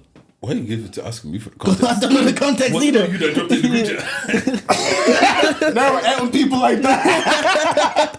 I don't know the context. No. So okay. Go ahead. Allegedly. Okay, there are 2 parties. One is the studio, which is Phase 3 Studios, and the other party is Chamomile Club, which are a collective, a record label. They do events, they do music. They have pretty talented people on there. Allegedly, again, I'm just reading the notes. I'm just reading what's happening on the Instagrams. Yeah. Right. So allegedly, Chamomile Club. This guy's saying allegedly 6 times. We're renting studio space for 2 years from Phase 3 Studios. Allegedly, they left. They parted ways. And when they parted ways, one party left the studio in the state. Oh. They trashed the studio. They trashed the studio. Allegedly. It's not alleged. The studio was trashed. We don't know if it was them. Yeah. But The the studio was The trash. studio was trashed. What do you even do? Like, do you even come out and speak out, or do you just kind of be like, For them, If I do. I'm just saying. come No, like club? the thing is, it's just Nah. the timing of it is also crazy. You drop a banger. That's what you do. Kill a story with a story. Yeah, but the thing is, Why is the timing crazy? oh, because Abby, who was part of Camel Club, she's Yes. opening for Coldplay. Coldplay. I saw that was cold. Yeah. I'm just saying, like, So you also think it's a bit of like publicity thing to like, okay, because she has clout behind her, let's say, or whatever that word is, if we use this now, it's gonna get more attention towards it. like that's what I said. But like, as a fellow studio owner, like, if something like that would happen to Vision Lab, I would be pissed. Yeah. I'd hate it. I'd hate, like, but also we also have to have a bit of respect for like these establishments, these places that offer services. Like, what happened isn't cool. you know? Yeah, but and what would be the motivation? Why would they do that? Like, what's the motivation behind it? Like, just because the like, relationship ended. Yeah, it's like it doesn't seem. I feel like there's a lot more that we don't know. That people don't know. Because one of the things the guys that own the studio were saying in their video was like they felt like they had an unrealistic claim to this space. Yeah. And it's like, I hear that, but like everyone always says, there's three sides to a story, innit? Yeah. Like Their side, your side, and the truth. but generally, let's say you came in here one day, Yeah. me and Jordan trashed the place. What's happening? See, that would even be like a double violation because we're friends. Yeah, 'cause Yeah. on a business, you guys don't know where I live. They pull up Jordan's house. On a business level, on a friendship level, it'd be a lot of big disappointment. But on a business level, it'd be like, yo, you got to pay for this. Yeah. Because the thing is, the studio is trashed. Plausible deniability. How can you really put it on us? Is there camera? Is there CCTV proof? That's in their end, like that's one thing we were talking about in another group chat. Is like, if they had the CCTV, wouldn't they already dropped it? Yeah, do you know what I mean? Like not saying that they didn't do it. Yeah. But just saying it's like it's easier than for plausible deniability. It's like just because they said we did it doesn't mean we did it. But I think that almost doesn't matter in terms of if you have been renting the space, it's your responsibility to upkeep it. That's like saying if you're moving out of a house and you left the door unlocked, and someone came in and ransacked the house. It's your fault. Yeah, that's true. Do you get what I'm saying? That's So true. Even if you didn't do it, it almost doesn't matter. Do you get what I mean? Yeah. But like, I don't know. It's just not cool. It's just not cool. And it's like, what if some bookie shit was happening on the other side, and we did this because you did some fuck shit. Yes. Yeah. The thing is, And like, to be honest, it's nice to see our artists acting like artists. yeah. You want to be mad cunt? No, tell me so. That's not something Travis Scott would do. But, he's a rager. That's the only Yo, bro, when'd you get a tattoo? What? When'd you get a tattoo? Oh, you know it's my tattoo. A year ago, last summer. Yeah. How do you decide what tattoo to get though? What? How do you decide that this is the tattoo I want? You think about it for ages, and then the thing was, right, I was supposed to get the tattoo. The reason I got the tattoo was because I've been wanting to get a tattoo for ages, right? And I just kept on putting it off. And then we're gonna do a special episode of Bar for Bar where we're gonna get one of our boys to tattoo. They do tattoos. They own the tattoo parlor. But then they're gonna come on the episode. We're gonna talk about music and tattoos or whatever.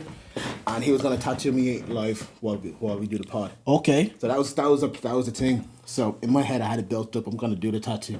Next thing we find out, the guy moved to the UK. That's not bad. You can fly back. Yeah. But like I had it built up that okay, on this week I'm getting the tattoo. You know, there's no going back. And now the guy who's gonna do the tattoo ain't there. I was like, oh, you know what? Let me just go get the tattoo anyway. So I got a recommendation, Dean, Sorry Man Tattoos in Crumlin. What your man say about it? What? What your man say? It's spiritual. Is this his face? Yeah. It's always his face. I think when I get married, I'm getting my wife's name tatted on me. You get what? His wife's name tattooed on him. I thought you said Morris. I was like, who is Morris?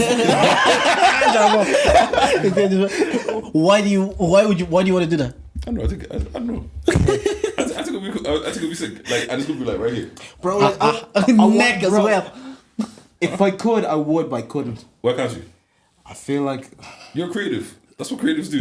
I know. Be eclectic. Same as I was supposed to do it to like get much each other's name. I said, leave me. You're at this point. Why the fuck wouldn't you? I don't want to. It's not even about her name, just a tattoo. I just don't want to get Okay, it. fair like enough. I get my kids' name tattoos on my body. Yeah, maybe his name and his date of birth. But then if I do it for him, I have to do it for his siblings. Yeah. Oh, Yeah. I saw one guy one time. He has like kid's name, pounds, that how many pounds Yeah, they were and born, date of birth. yeah, Yeah. and then handprint.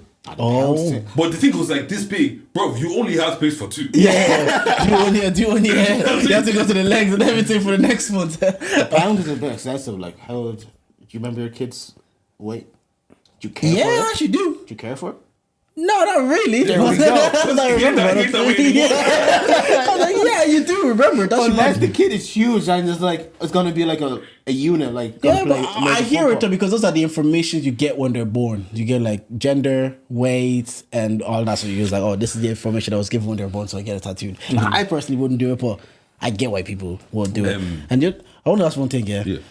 So there's a thing between like messenger, who says the message, and actually like, is the message valid? I was listening to Michael Rubin, the guy, the white party guy. Yeah. So he was on Breakfast Club, and he started talking about how he doesn't like black hate on hate. How black people hate on each other, and it's not cool. Bro, That's coming from you. I don't know why it bothered me, but it really bothered me. Mind your fucking business. Because what he was saying wasn't wrong, yeah. It wasn't necessarily wrong, because he was like, I see the way people be hating on me. Can you see they hate each other? Well, you should all be uplifting each other. Obviously, not all black people hate on each other, and black people do try to uplift each other. But there's enough like tearing each other down that it's noticed by other communities. So then I deeped it, because then I saw a post that says, you don't like when Michael Rubin says it, you don't like when Dr. Umar says it, so like you don't like when Minister Farrakhan says it. So who do you guys actually want to be the messenger? So it brought my attention, like, Jay-Z. like, do we care about them? Do we sometimes do we just don't want to hear the truth? Because no matter who says it will still, like, watching that interview, I'm like, why is this white nigga talking about black hate on hate like this? Like, why is it bothering me? So my attention was like, is the truth just something that we don't even want to hear sometimes? Yeah, it is. But also, there's certain people that I'm not trying to hear it from you. Yeah. Do you know what I'm saying? Yeah. Like, Nicki Minaj can't come and start talking about black on black hate. You've hated on every female rapper that's come out. Allow us. Do you know what I'm saying? Yeah. Like, there's certain people that is like, yeah, I get it. Just not from you. Yeah, because even if it's true, But who? If not you, who? LeBron. bro, we clown LeBron. We want to clown. That's actually true. Like, I kind of hear what you're saying. It has to be like a Jay-Z or a LeBron type of figure. It has to be like a black, great icon. And so I do understand, like, maybe you know not what? damn, You know but what? like an icon, that's great. I have the name that no one's going to be able to argue with. Beyonce. Nah, they're gonna come with the Illuminati. They're gonna come with the Illuminati. Yeah, but the Illuminati is the black on black violence. That's a whole other issue. but like, to your point, the three people you named, it has to be like a black cultural icon. I think it could be Oprah. I think Oprah. Obama. Nah, Oprah couldn't. Obama. Obama's like Obama's he's too mixed. clean. He's like he's mixed. See what I mean? Like, but that's see the problem. At the end of the day, It's Pharrell. shouldn't know Pharrell. No, it's not fucking Pharrell. Pharrell. I don't even know That what vampire, man. Pharrell. Move it.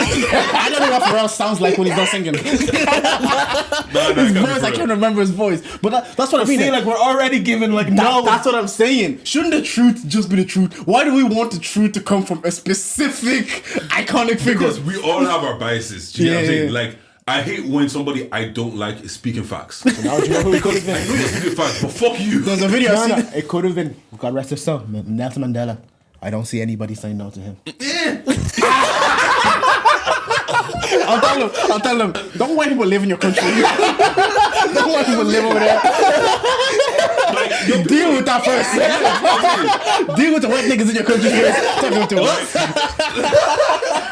Now, there's actually nobody. There's nobody. But isn't that that's because, like, I think to Michael Mike said is like, I'm all for truth. Like, as long as it doesn't matter who says it, I'm just for the truth. But the reality is, sometimes we don't want to hear the truth. Y'all don't want to hear the truth. From specific Y'all, people. bro, like you're in a group chat, you don't want the truth. No. Bro, I couldn't even I'm not a hater. I'm just telling you what it is. I'm telling you what it is. The worst thing Derry about Ron, land, let the guy land. the worst thing about Ron, right, is he not only a hater, he's a hipster hater. That makes it so much worse. If everybody likes something too much, Ron will come and say, yeah, but like, wasn't that great? But am I not lying though? Dairyland, I admire it because he's just doing what a normal 14-year-old do. Bro, he's changing his family's life. I don't want to say that on camera. That's what a clip. That's what Michael Rubin is talking about. If Michael Rubin says, why you turn down a teenager, who said, Michael Rubin, shut up, yeah. No, I just don't know why it bothered me. I was listening to myself, I felt away emotionally. I was like, why is this annoying me even though there's truth in what he is saying? No, because you know what Fuck it is, him. yeah? You know what it is, yeah? the idea of white people imposing How we shit should on us and behave, chatting yeah. about us will always bother us. You get what I'm saying? Like, even I was thinking the other day, yeah. Should I say this? This is gonna get cut off. Say, man. I was thinking the other day, yeah. The way that slavery and the Holocaust get compared all the time. Yeah. What's funny? Land. What's funny? Land. Okay, I think the difference and why it bothers me so much is because the Holocaust was you doing bad to a bunch of humans. You were being cruel to a bunch of humans. Whereas with slavery, you treated us like animals. Do you get what I'm saying? Like, one... Can you say that again one more time? With the Holocaust? Yeah. You are being evil to a group of people. People that you recognize that they're people, Yeah. but you're just being evil to them. Okay. Whereas with slavery, they didn't even see us as people. They were treating us how we treat dogs. And I say how we treat dogs in the same way of like, with dogs, you take their kids away from their family, you make them love you, you feed them, you do whatever. Like, if you feel like, yo, this dog's getting a bit too aggressive, chop off his balls. Do you get what I'm saying? Like they're not even human. Do you get what I'm saying? In one, you can say that this person is human, but we're just being cruel to them. Do you get what I'm saying? Whereas the other one is like, You dehumanize it's us. disrespect to even think of you as a Yeah, human. there's a whole thing of 3/5 of a human. Do you get- That do you was get like what I that mean? whole narrative they created And that's as why well. I was like, so now when white people are talking about certain shit, Yeah. it's like, And he's also we Jewish. We do this because you did that. So Yeah. now it's kind of like I remember I was watching something. It's like an ad from like the 50s or something like that, and it's like when you're selling to African Americans, they've been done so wrong so many times that there's a reason why they always go for name brands, because it's like, if I get the name brand, I know it's quality. Whereas if you sell me something that's not name brand, you're probably trying to sell me something that's less quality because you think of me as less than. Do you get what I'm saying? Now, however many years later, you're like, these blacks, all they ever do is buy all these name brand Louis Vuitton, blah, blah. I hear what you're saying, but not from you. Yeah, and to the point is, it's like we can't talk about where the black on black hate even derives from, because it derives from initially there was a lack of resources, and a lack of resources specifically for us. Yeah. And because anywhere there's a lack of resources, if any country, not just like Africa, any country or even here, there's just more crime because people are fighting for what's little. So then you're looking at it from an outside, like, oh, they're hating on each other without really understanding where it's even coming from. Now, obviously, years later, things have changed. There's like black people are obviously, well, they're still 100 years behind, so they're just catching up in the wealth disparity. But it's been there for generations, and now you're looking at it from the outside in your mansion, say like, why did they just hate on each other instead of uplifting each other? Because they believe that there's not enough for any of us, so I have to get mine. It's a dog eat dog world. Whereas you've had generations to build up your community and build up and pass it on. So he has to understand that also, where it comes, where it actually derives from, even though what he's saying wasn't necessarily wrong, but understand also where it derives from. Like we're on this black on black type of shirt right now. Okay. Have you guys noticed that there's a group of African Americans that don't like Africans? Yeah, well, that's been a thing. That's been a thing. What? If you watch Barbershop 2 or Barbershop 1, they were making fun of the African barber. I know.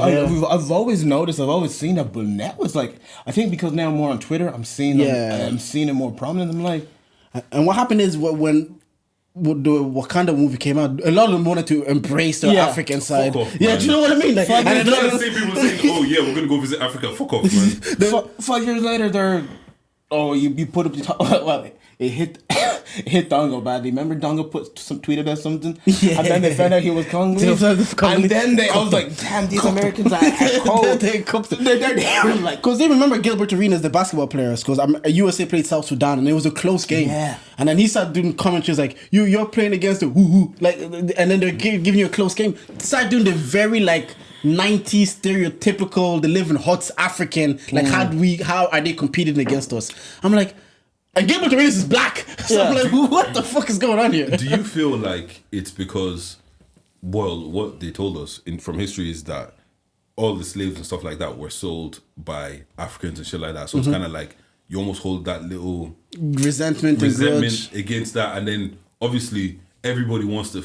Nobody wants to feel like they're bottom of the barrel. Yeah. So it's kind of like in America we might be conceived as bottom of the barrel. But at least we're not living like them, man. Yeah, we're not living in huts. Do you know what I'm saying? Like black Americans above African, like African. Yeah, black American above African black. So, like that's always been the thing, and it's even the whole premise of coming to America. Like there was a lot of time where he was seen as the African guy living in those apartments in Brooklyn, and eventually And then they found out he was rich. Yeah, they found out he was rich. They're like, oh, now we can. Now you can marry No, him. sorry. Well, yeah. What's cool? What was I gonna ask you, man? Something we forgot to talk about the last time we were here. Uncle Drive.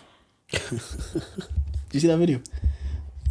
This man was so disconnected. I thought I was disconnected. So essentially, right? Is this a TikTok? I was on Twitter. It was everywhere. It was everywhere, to be fair. Uncle Drive. Yeah. These boys, there was like three men. Them, they were in a car. I think it was like early morning. They were in a taxi and they're getting out of the taxi. And as they're getting out of the taxi, there's like, I swear that's my man. And the car pulls up behind the taxi. Niggas hop out and they start running. So now they start running, right? One of the boys comes back into the car and he gets in the car because like obviously it's a beef thing in it. And the guys that were chasing him smash the window and they're like trying to stab him in the car, and he has his knife trying to like fight back and shit. Like he's like, "Yo, Uncle Drive," because they're trying to kill him. They're legit trying to kill him, and Uncle's not moving. Uncle's just, my car, and he's like, "Uncle Drive," like these things are literally trying to kill him, and then eventually Uncle starts driving, and Uncle is like, he's a bit like obviously like. Niggas are trying to. There's like two, three niggas trying to kill you. Obviously, they're a bit disorientated and shit like that. And Uncle's like, I don't know what to do. Where should I be going? He's like, don't worry, Uncle, I'll pay. He pulls out the money now. Uncle locks in. He locks in. Where do you want me to go? Uncle started turns Dominic to Reddit. Then he's calling police. Like, yo, I think there's people chasing me. Blah blah blah blah. Video ends up ending. I think they stop chasing him. Whatever. So the conversation was, first of all, as a roadman, should you be calling feds? Oh, and then yes. the second one is, bro, Uncle fumbled. Because, like, No self-awareness. They were stabbing If I this see guy danger, God. They were stabbing this guy up in the back of the seat. And they're like, Uncle Drive. So everyone is like giving the uncle grief. Yeah. But to be fair, I hear it. Like, how many people have really been in the situation where like this is life? This is happening right now. This isn't one of those. Yeah. This isn't like oh my god, stop fighting. This is all of us have knives out. We're all trying to stab each other. I'm not built for this life, and I've seen people freeze in a lot less chaotic situations. So Uncle just thought he was just probably finishing the shift, last lift. Let me go home to my wife and kids, eat some nice food, and now there's a nigga getting stabbed in the back of his car.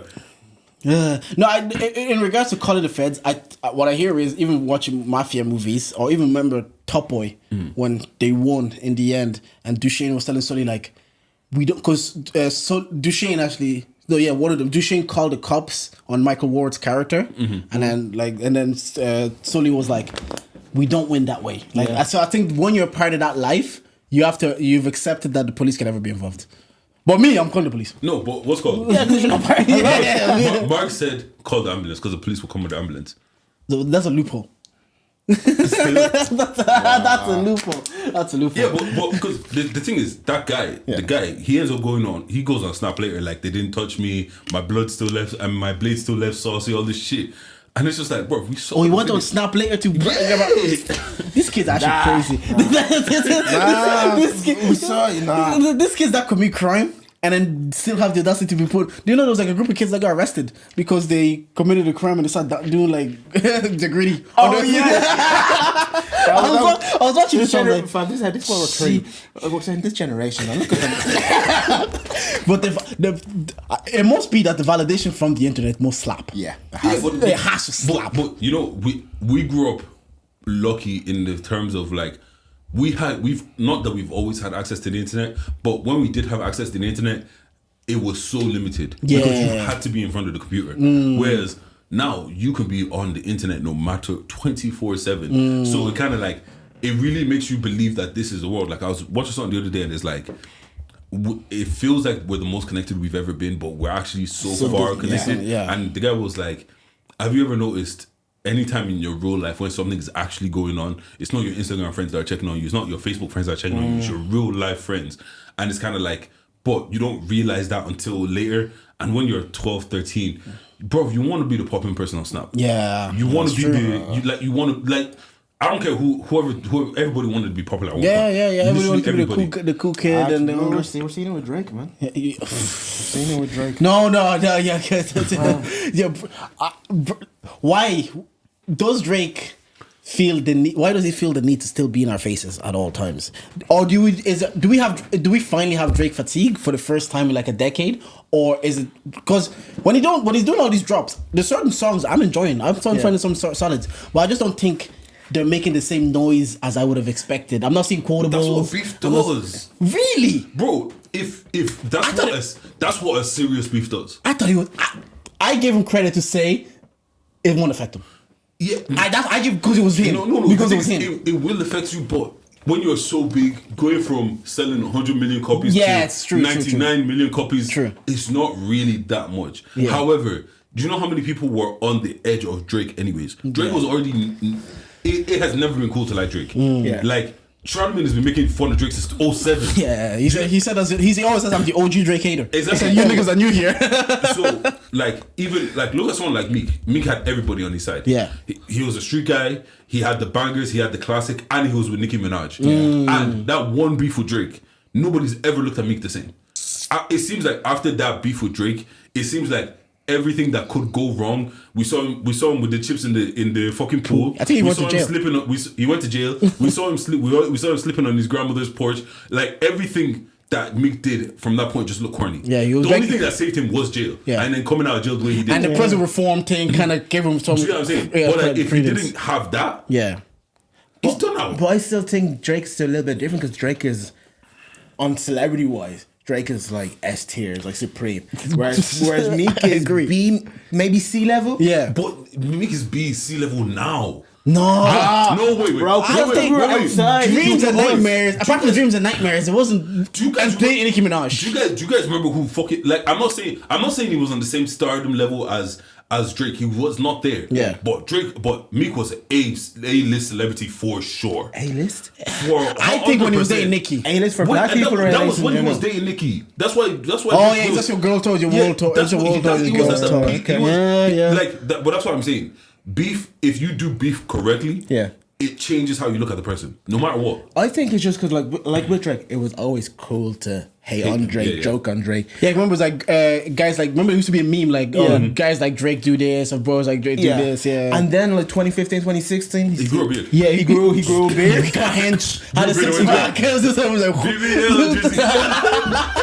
It became cool to like listen to Drake Yeah. music. Girls liked him, guys liked his music. He gave us some hard songs. He gave us some melody songs, yeah, his right? his biggest streaming songs were like 18, 19 and God's Plan and Nights for What. There was still a kind of decline. Oh, he's giving us the same type of thing. I don't want to hear this Drake. Yeah. Drake, go away. Kendrick Lamar just made it cool for us to know. Say it with your chest. Yeah. I think that's what the timing, because we were talking about earlier, like Joe Budden's already, the rumblings were always like, oh, it's the same thing again. He's not talking about anything. There's no substance. He's not focused on like that dance album he made. So, just pulling out music. And there was a lot of even Certified Lover Boy. I enjoyed it, but the reception wasn't like, the reception became less and less great. The guy made a And- TikTok song. Yeah. Tootsie Slide. Yeah, Tootsie Slide. And then after the beef, and it just like, it's like to the point someone tweeted, I don't look at Drake the same anymore, and that's your point. That's what the beef does sometimes. It validated the Yeah, Drake hate. yeah. Because at one point, like the point where you're talking about around 2016, One Dance, all them times, I feel like there was still a huge people, there's still a bunch of people that didn't like Drake. However, he has so many supporters that you can get shut down for not liking Drake. Yeah. Whereas now, it's the norm to not like him. Yeah. It's because, right, black people, we tend to be the tastemakers. We are the tastemakers. Facts. Right. We just say what's cool. We just say cool. Yeah. culture. Yeah. So 2016, 2015, Drake, that era of Drake, up to 2018, right? Drake managed to get more of a global fandom. Yeah. So it wasn't just black people. So like his fans Exploded. outnumbered the black people.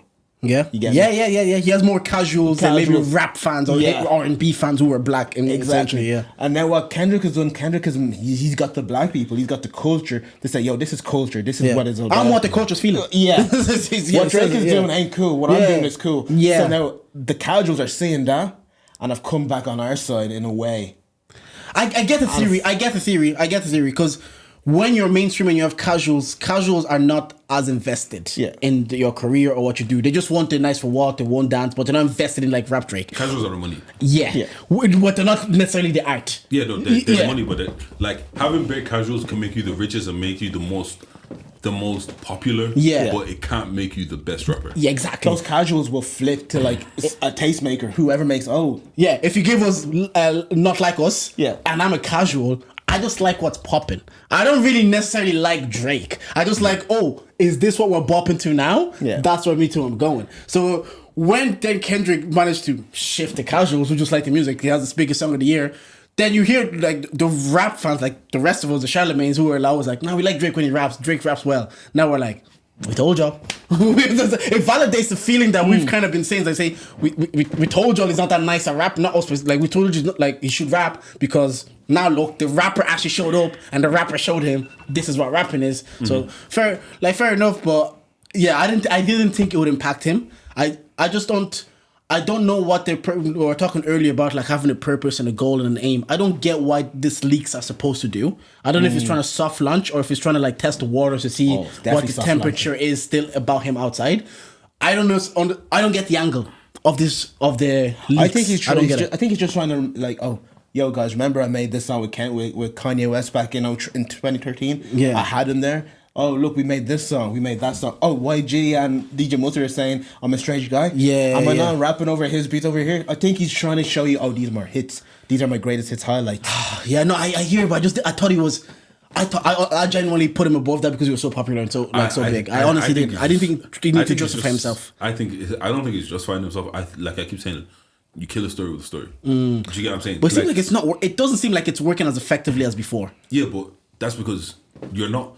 Do you know how like there's certain things in this life that once even the rumor comes, you're never going to be able to wash that away. If you get a rape allegation, it doesn't matter what the fuck happens.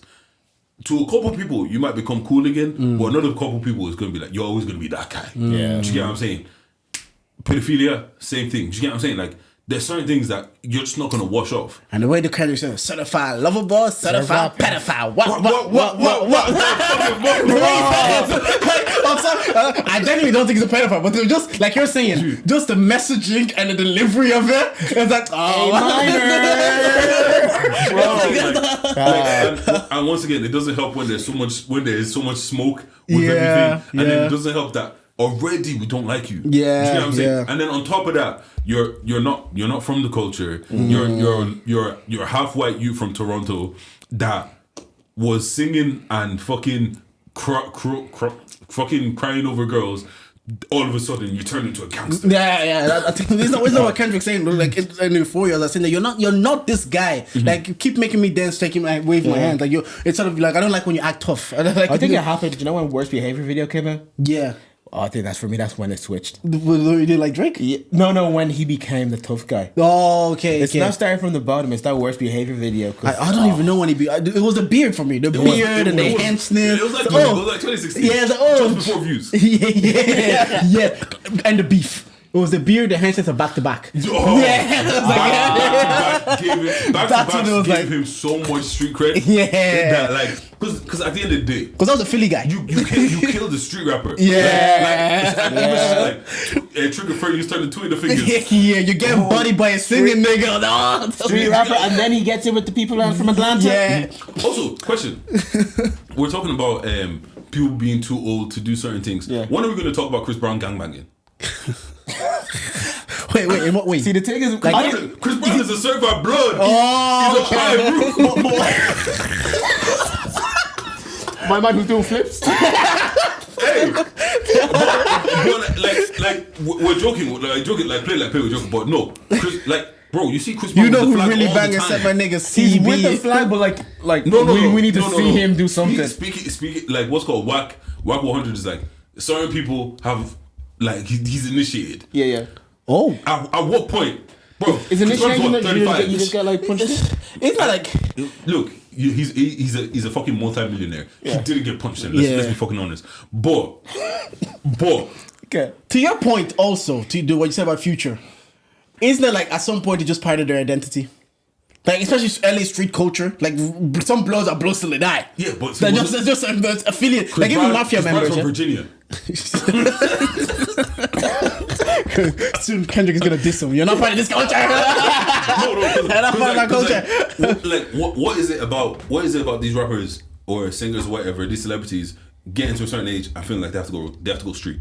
I think it's like they're trying to them, life is a fantasy. It's like a video game. Yeah. They've probably done so many side missions, and they've said, what can I do now to just keep the dopamine running? Just think about the life and the excitement that Chris Brown has probably had. He's probably slept with everybody. He's tried every drugs he wanted to. Jumped out of planes. He's been a kid. He's been a star since he was a kid. 50. So now he's just probably finding that next like trail, because for us, we could jump out of the train now. That's a thrill enough, and we don't need to do anything for the rest of the year. But if he can do that every day in the year, now he's trying to. I hear that. Yeah. Life is just they just live life as a to be fantasy. fair, if you get to skip all of the like bottom level shit, because imagine me becoming a drug dealer now, and I'm saying I'm selling 20 bags of weed. Yo, do you want to buy it? Like, I'm on the street selling. Yo, do you want 20 bags? Just text me, yeah. I'll link you at the park. It doesn't seem right. I'm a big one for that. Do you know what I mean? Like that scene on in Supercell where your man is trying to sell drugs. Like, So when they before it's like, allow me, man.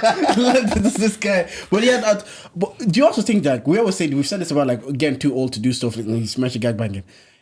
Why don't we look at like someone like that guy Hugh Hefner, the Playboy guy, what he was doing in his 80s? I don't think we ever looked at it as cool. Or even, but it was. He had a whole TV show. It was definitely looked at as It cool. was definitely looked at as cool. But nobody's looking at that's an 80-year-old man with 3 young babes. However, Or even the mafia. I don't think we looked at him. We looked at the idea of a house. No, it was him. No, it was him. Nah, I don't think nobody wanted to be Hugh Hefner. You don't take Playboy and take Hugh Hefner out of it. Especially when he was alive. Those two things can't be separated. But When you think about Playboy, how many TV shows did he make an appearance on? In his robe and everything. Yeah, that's true. In pop culture, he was doing apps on, like, even rappers used to like Fresh Prince of Bel-Air. call him out. But I wonder if like we would have been this age then looking at that thing, or are we just old enough to look at it as like, man, you're too old to be doing that, bro? Or is it just Is that not just glorified Mormonism? Can I throw something out there? go on? There's a little part of a lot of niggas that want to be that, so it can't be looked at as corny. The only time a lot of these niggas are going to accept that, yeah, that's kind of corny, is if it's their babe saying that, oh, why would he want that? And then, yeah, why would he want to sleep with a lunch of young girl? But what about your man, Dan Blazarian? You know that? He was cool as well. He was cool for, initially like, popped out. yeah, but everybody... But he's rebranded. Yeah, Now he's married now. Now he's rebranded and he's like anti-Israel. He's strong anti-Israel. Like, comments being locked off of his page anti-Israel. So now he's rebranding. That's his brand now. Yeah, like, Is he not the one that was always posing with guns as well? Yeah. Now he's, but like on the internet, you could just rebrand. Because I was thinking, like, to that point, even the mafia, nobody ever looked at, like, obviously nobody joins the mafia. You could be in the mafia when you're 60, like The Godfather. That movie, they're all old, but that's a cool movie. Nobody's looking at niggas are too old to live in this life. But that's because it's not the way that it was done. Portrayed, comes across as very mature. Yeah. Like, this is grown man business. We have rules. Good There's point. hierarchies. There's all of that. We're wearing suits. We're not in the club popping perks. Do you know what I'm saying? Because like at the end of the day, these man, they're running businesses. They're going to work. They're wearing suits all the time. They're like, it's a whole organization. Like The Sopranos. Tony was a grown man. Like he wasn't doing young boy shit. He was running his business, running his family, having a little side chick there. But at its core, this was like, this is a man. It was a grown man. Like, he was fair taking care enough. of That's his a good family and point. stuff like that. So like that can't really be looked at as branding the is same way. important, even in my even in that. Branding is the most important thing in everything. To be fair, but anything else, Ron? You wanna bring up? For me, it's all just hating, isn't it? sometimes we need a good dose of hate. I'm glad the Premier League's back. So I've enjoyed. How do you feel about the Prem? Nervous. Chelsea haven't been good in 3 years. So 6-2 against Wolves. yeah, but that's what it's gonna be. You're gonna have, because we have so much attacking talent going forward. You're gonna have moments where Chelsea are gonna look really good going forward, but because they're a young team, they're gonna be really inconsistent, and you're gonna have moments where you're pulling your hair out. You'll be like, "What the fuck are these guys at?" Yeah, It's gonna be about both. How realistic is it to outscore every team? Yeah. like you can do that to certain teams, but. And then the way that Wolves play, Wolves didn't play with respect against us. With Arsenal, they played with respect, so they sat back. With Chelsea, they wanted to have a go. And like, you know, like it was like a basketball game. But in football, if you're playing like a basketball game, the team with more attacking talent will beat you because you're going up and attacking up. They just have better players. Question: So I'm nervous. Do you want Jadon Sancho? No. I understand why they don't get him for Sterling if they swap Sterling because he's young, so he'll still have value. So they can because that's how this American ownership operate. They buy younger players, so even if they want to sell them in 2 years' time, if it doesn't work out, they still have resale value. Yeah. So I understand why they would entertain it, but I don't necessarily want them. Fair enough. Are you happy with Fetish bring back? I'm not really happy with anything. I'm just like I've got to that stage as a fandom where I have to see it to get excited about it. Like I'm not gonna get excited by signings. Or I actually have to like if I see that 6-2, that was exciting. But I also understand you have to see consistently and be like, oh, this is actually exciting. Because if you just get excited, the other thing I see about sports fans are so scared to put expectations on their team because they don't want to be disappointed. If you tell Arsenal fans win the league, they're like, nah, man, we're still building. I'm just enjoying Arteta. Win the league, fam. But this is my thing with Arsenal fans, yeah. Oh, don't you start speaking, man. If you don't win something soon, What happened? your team is gonna get picked apart. Hey, you're yeah. not gonna be able to challenge the same way you've been challenging. Come on. And the only memories you're gonna have is, oh yeah, remember those times we almost won. Pochettino thinks. We are winning something this season, 2024. I heard that last year. No, but not for me. I said this. I've actually said this for the time being. I think 2024 is the year. Yeah. I've been saying it for time. Yeah, but like, No, I enjoy the Prem being back. I do. It gives me a bit of structure and things to look forward to. Like, just another thing. What do you guys look forward to on the weekends? Or on your days off, let's say? To be honest, the Arsenal match. It really is the Arsenal match. Like, what is it in life that it's coming to your day off that you're like, I'm looking forward to this? honestly, I had my first day off yesterday. And I just wanted to stay in bed, bro. Because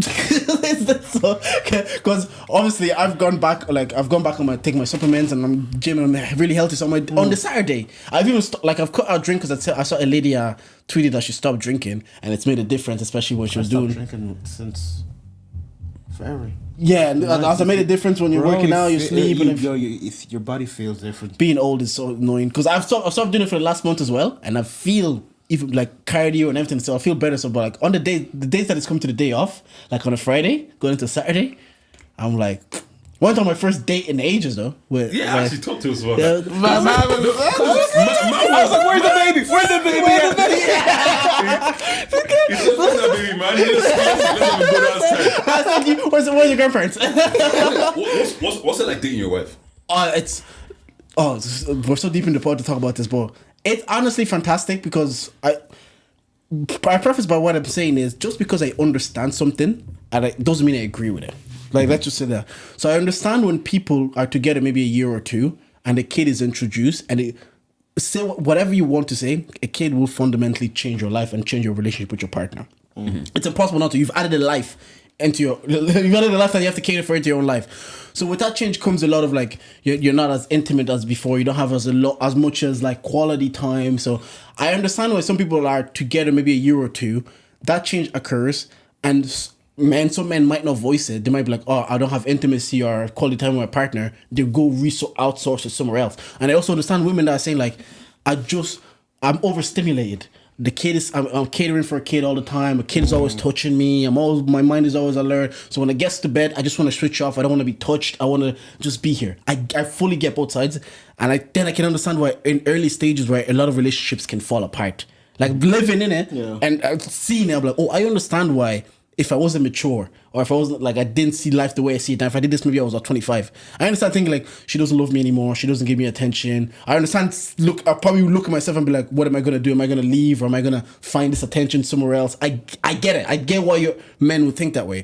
So going into the dating side now, it's like you have to be patient because you're gonna get those times and where you have to actually court your wife and date her again. And when you actually do it, me and Timmy have the privilege also.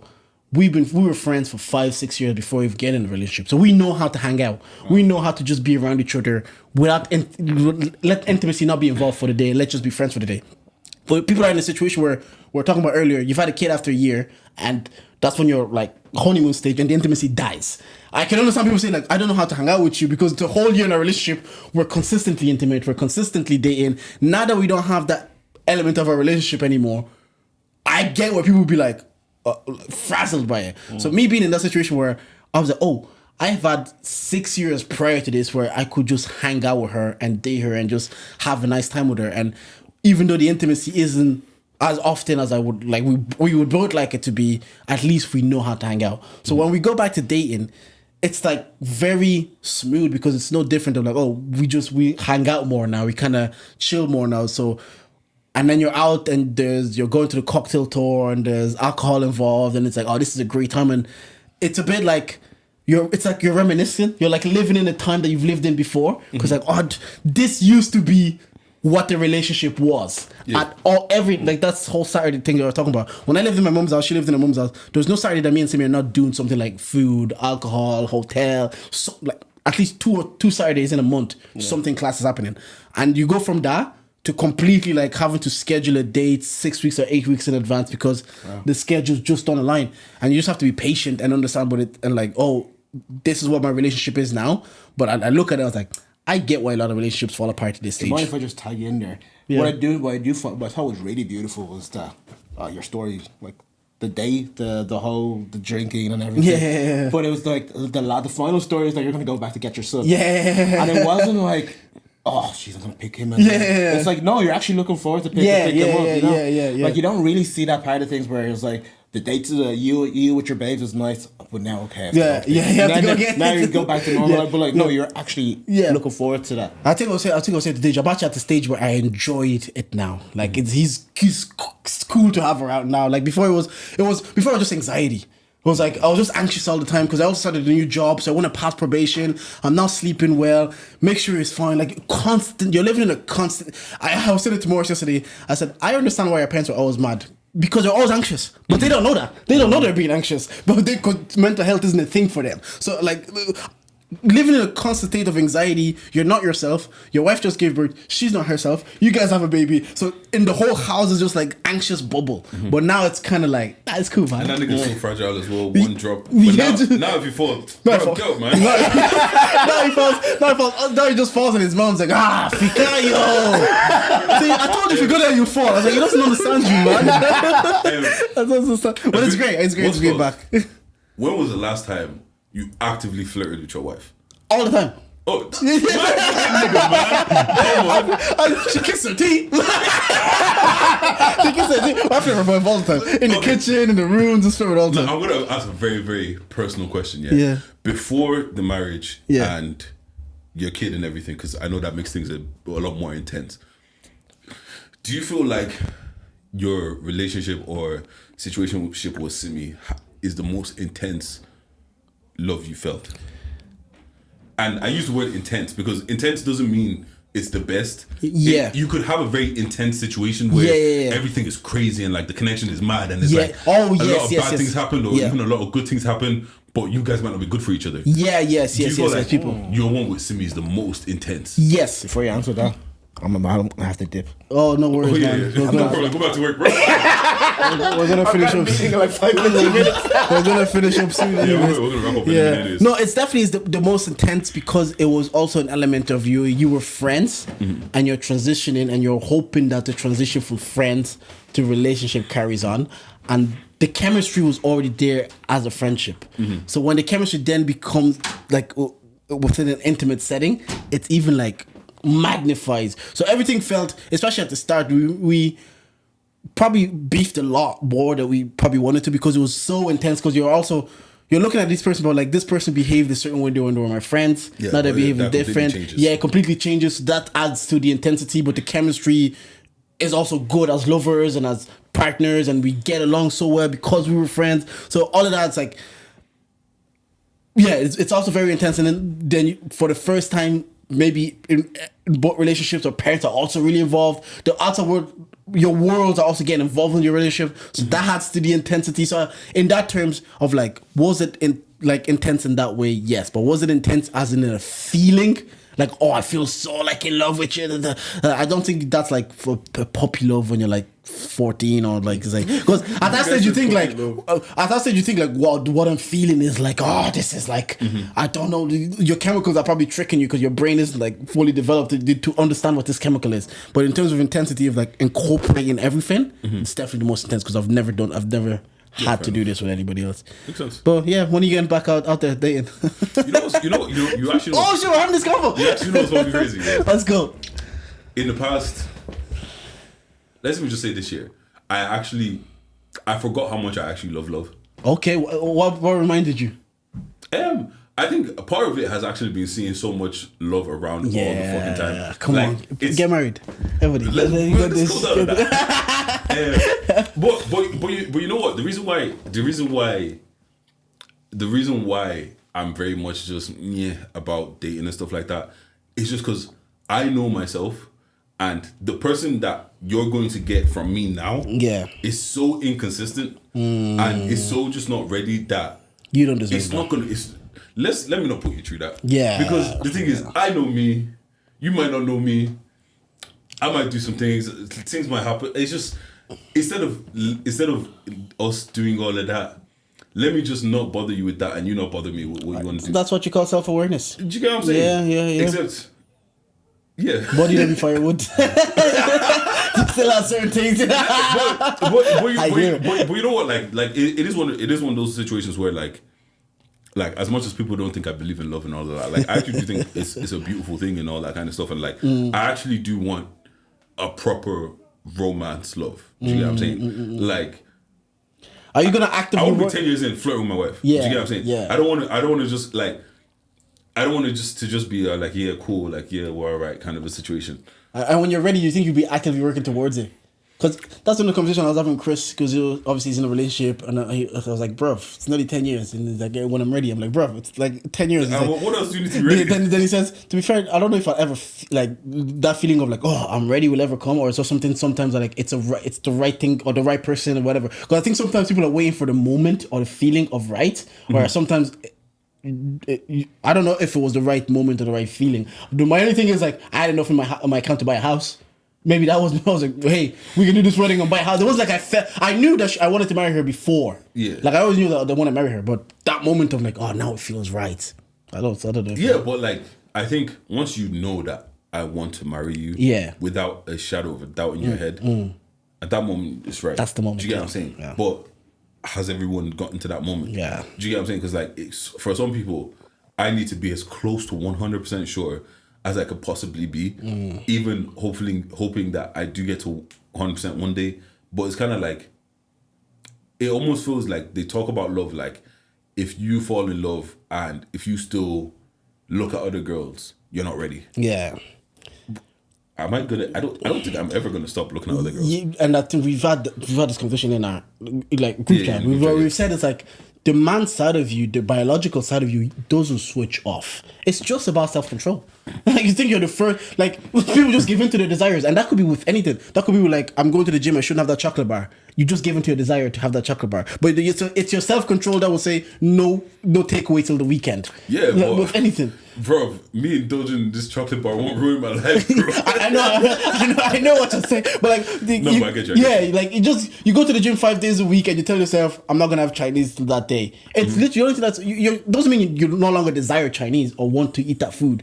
It's just your self-control or your discipline telling you, I'm not gonna do that, even though I find other girls attractive. I don't think there's a single married man, especially like maybe when they get to their 60s even. To be honest, I don't think there's married women included. Do you know what I mean? I don't think the biological side of you switches off. I don't think a woman will see a Chris Hemsworth 6 foot, like a guy that's like 6'3", big. Do you know? I don't think that there was a biological impulse that would tell them I want, like your body just tells you I want to procreate with that man. That's just your biology. So I don't think people wait until like I want to stop looking at girls.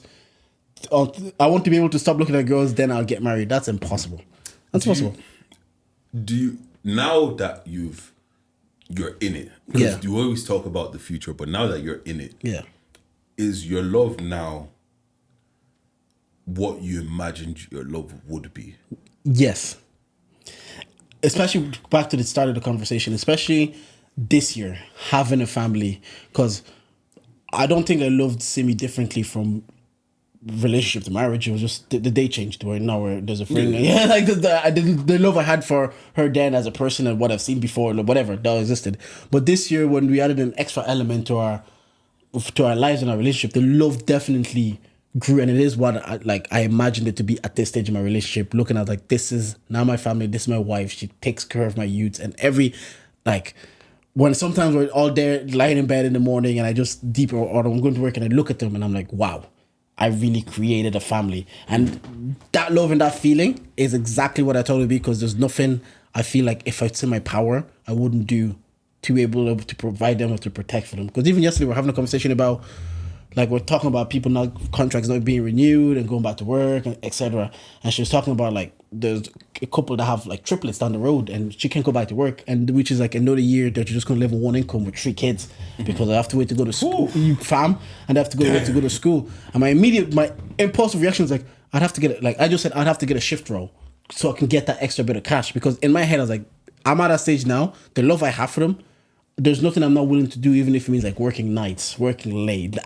Just to be able to provide and protect and make sure my household is a happy household. There's very little I'm willing not to do. So it's exactly what I thought to. But also, it's what I saw. I can only go based on that. I saw my dad work all hours, 12 hours, 5 days a week, have 2 days off, so he could be able to provide us with a roof, pay for the house.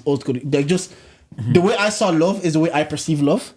And the only thing I'm going to add is my dad was the present dad. He was around. He provided for us. He protected us. Like nice. on the Sunday, he was in church with us. But what I want to add to that is I want to be a participant dad. Yeah. I want to like, we had a live show, and I didn't tell my dad because I've never told him anything that I'm doing that it's not to do with education. Work, yeah. Or education. But then he tells me like, oh, why didn't you invite me? But it would have never crossed my head. Because we're talking about dicks. Yeah, but some people still invite their parents because their parents have always been interested in like their ballet, their football. So they always think like, if I'm doing their music gigs, so they think like, oh, if I'm doing something and people are coming out, I'm going to invite my parents. But I'm the same. Yeah, it never crossed my head because he never, even when he came to the award show in school, we won an award for football. I won like awards for football, but the only thing he says is, oh, why did nobody win academic awards? So then I'm like, all right, this nigga just cares about academic stuff. So if I was winning an award at work, I'm like, well, let me invite my dad because he would care about this. But I want to my dad was a great dad, but we can always do better. So I want to be a participant dad, also as well as a present dad. I want to be like, oh, I want to play my son. What do you think? What are the things you care about? Let me also go invest into those things. So when you are having a moment where you're having something that you care about it, invite me because you know that I care about this and dad would want to see it. So when we won the Black Irish Award, did you tell your dad? No. Does he know to this day? Probably not. Probably should bring the award to my car right now. By the way, we won it. Well, that's what I'm saying. I want my son to tell me the things that he cares about or he does in his time. I want him to also be able to share it with me. Whereas I felt like I could only share things that are like academically with my dad. Oh, I got a promotion at work. Oh, I'm changing jobs. Like Okay, those things. back to my original question of like how you see love. Remove the idea of it. Yeah. Right? The idea of I have a family, provide for my family. Remove that idea. Yeah. I'm talking about before you got married, your relationship with just your wife. Yeah. As in like the way we interact, Yeah. the way we live and we cohabit. Yeah, cohabit kind of a situation. Maybe you didn't think about it when you were younger, but if you did, is it the same way you would have thought? No, I never thought about it. I only thought about it when it was actually about to move in. Okay, and the only thing I thought about is I've never lived away from home ever until I was 28. I've lived at home all the time. So I was nervous about maybe carrying my weight because a lot of things won't come naturally to me. Like you've probably lived by yourself, so it's naturally like, oh, this needs to be done, or that needs to be done. So I was like, I have to be very intentional about carrying my weight at home because in my house, like my parents' house, it was maybe like, oh, I'll do my own laundry and fold it in, but like the cooking and everything, my mom was around. So I was more anxious and insecure because you don't want to hear, oh, I'm not your mom, clean after yourself, blah, blah, blah. So I was like, oh, I don't want to hear. You don't want to be that guy. I don't want to hear all that. So I didn't think about it. So literally was like, oh, we're moving in together. I was like, fuck, I've never lived together. I don't know how I am to live as a person. So I'm about to find out and you're about to find it in real time. And I could be okay with the progress I'm taking to get to the person I want to be living away from my parents' house, but you might not be. Yeah. So I have to expedite this and be more intentional with stuff. So I didn't have an idea of like, oh, this is what it's going to be like living with a woman. This is what it's going to be like living with a wife. I just heard comedians joke about it. I'm like, yeah, I guess they're annoying. That's it. Anyways, live show soon come. Yeah. We're finalizing some little things. But Yeah. we'll have the announcements and everything ready soon. Come But on. we're close. We're close. Yeah, if you made it to the end of the pod, you like anything that we said today, well, you can charge. Oh shit. Minus next week. We should be back regularly. We're back. We're back. As in, we're back. This is Minus next week, because I'm not gonna lie, I don't actually. No, we're going away on Sunday. Yeah, no, I'm going away on Sunday, but this drops Wednesday. Yeah. Okay, so the following Wednesday. Yeah. The week after this, there probably won't be an episode. Yeah. However, after that, we're back. We're Weekly back. bitches. Come on. And if you made it to the end, we don't like anything we said today, well, you can charge. Charge it. Bang, bang. Thank you for listening.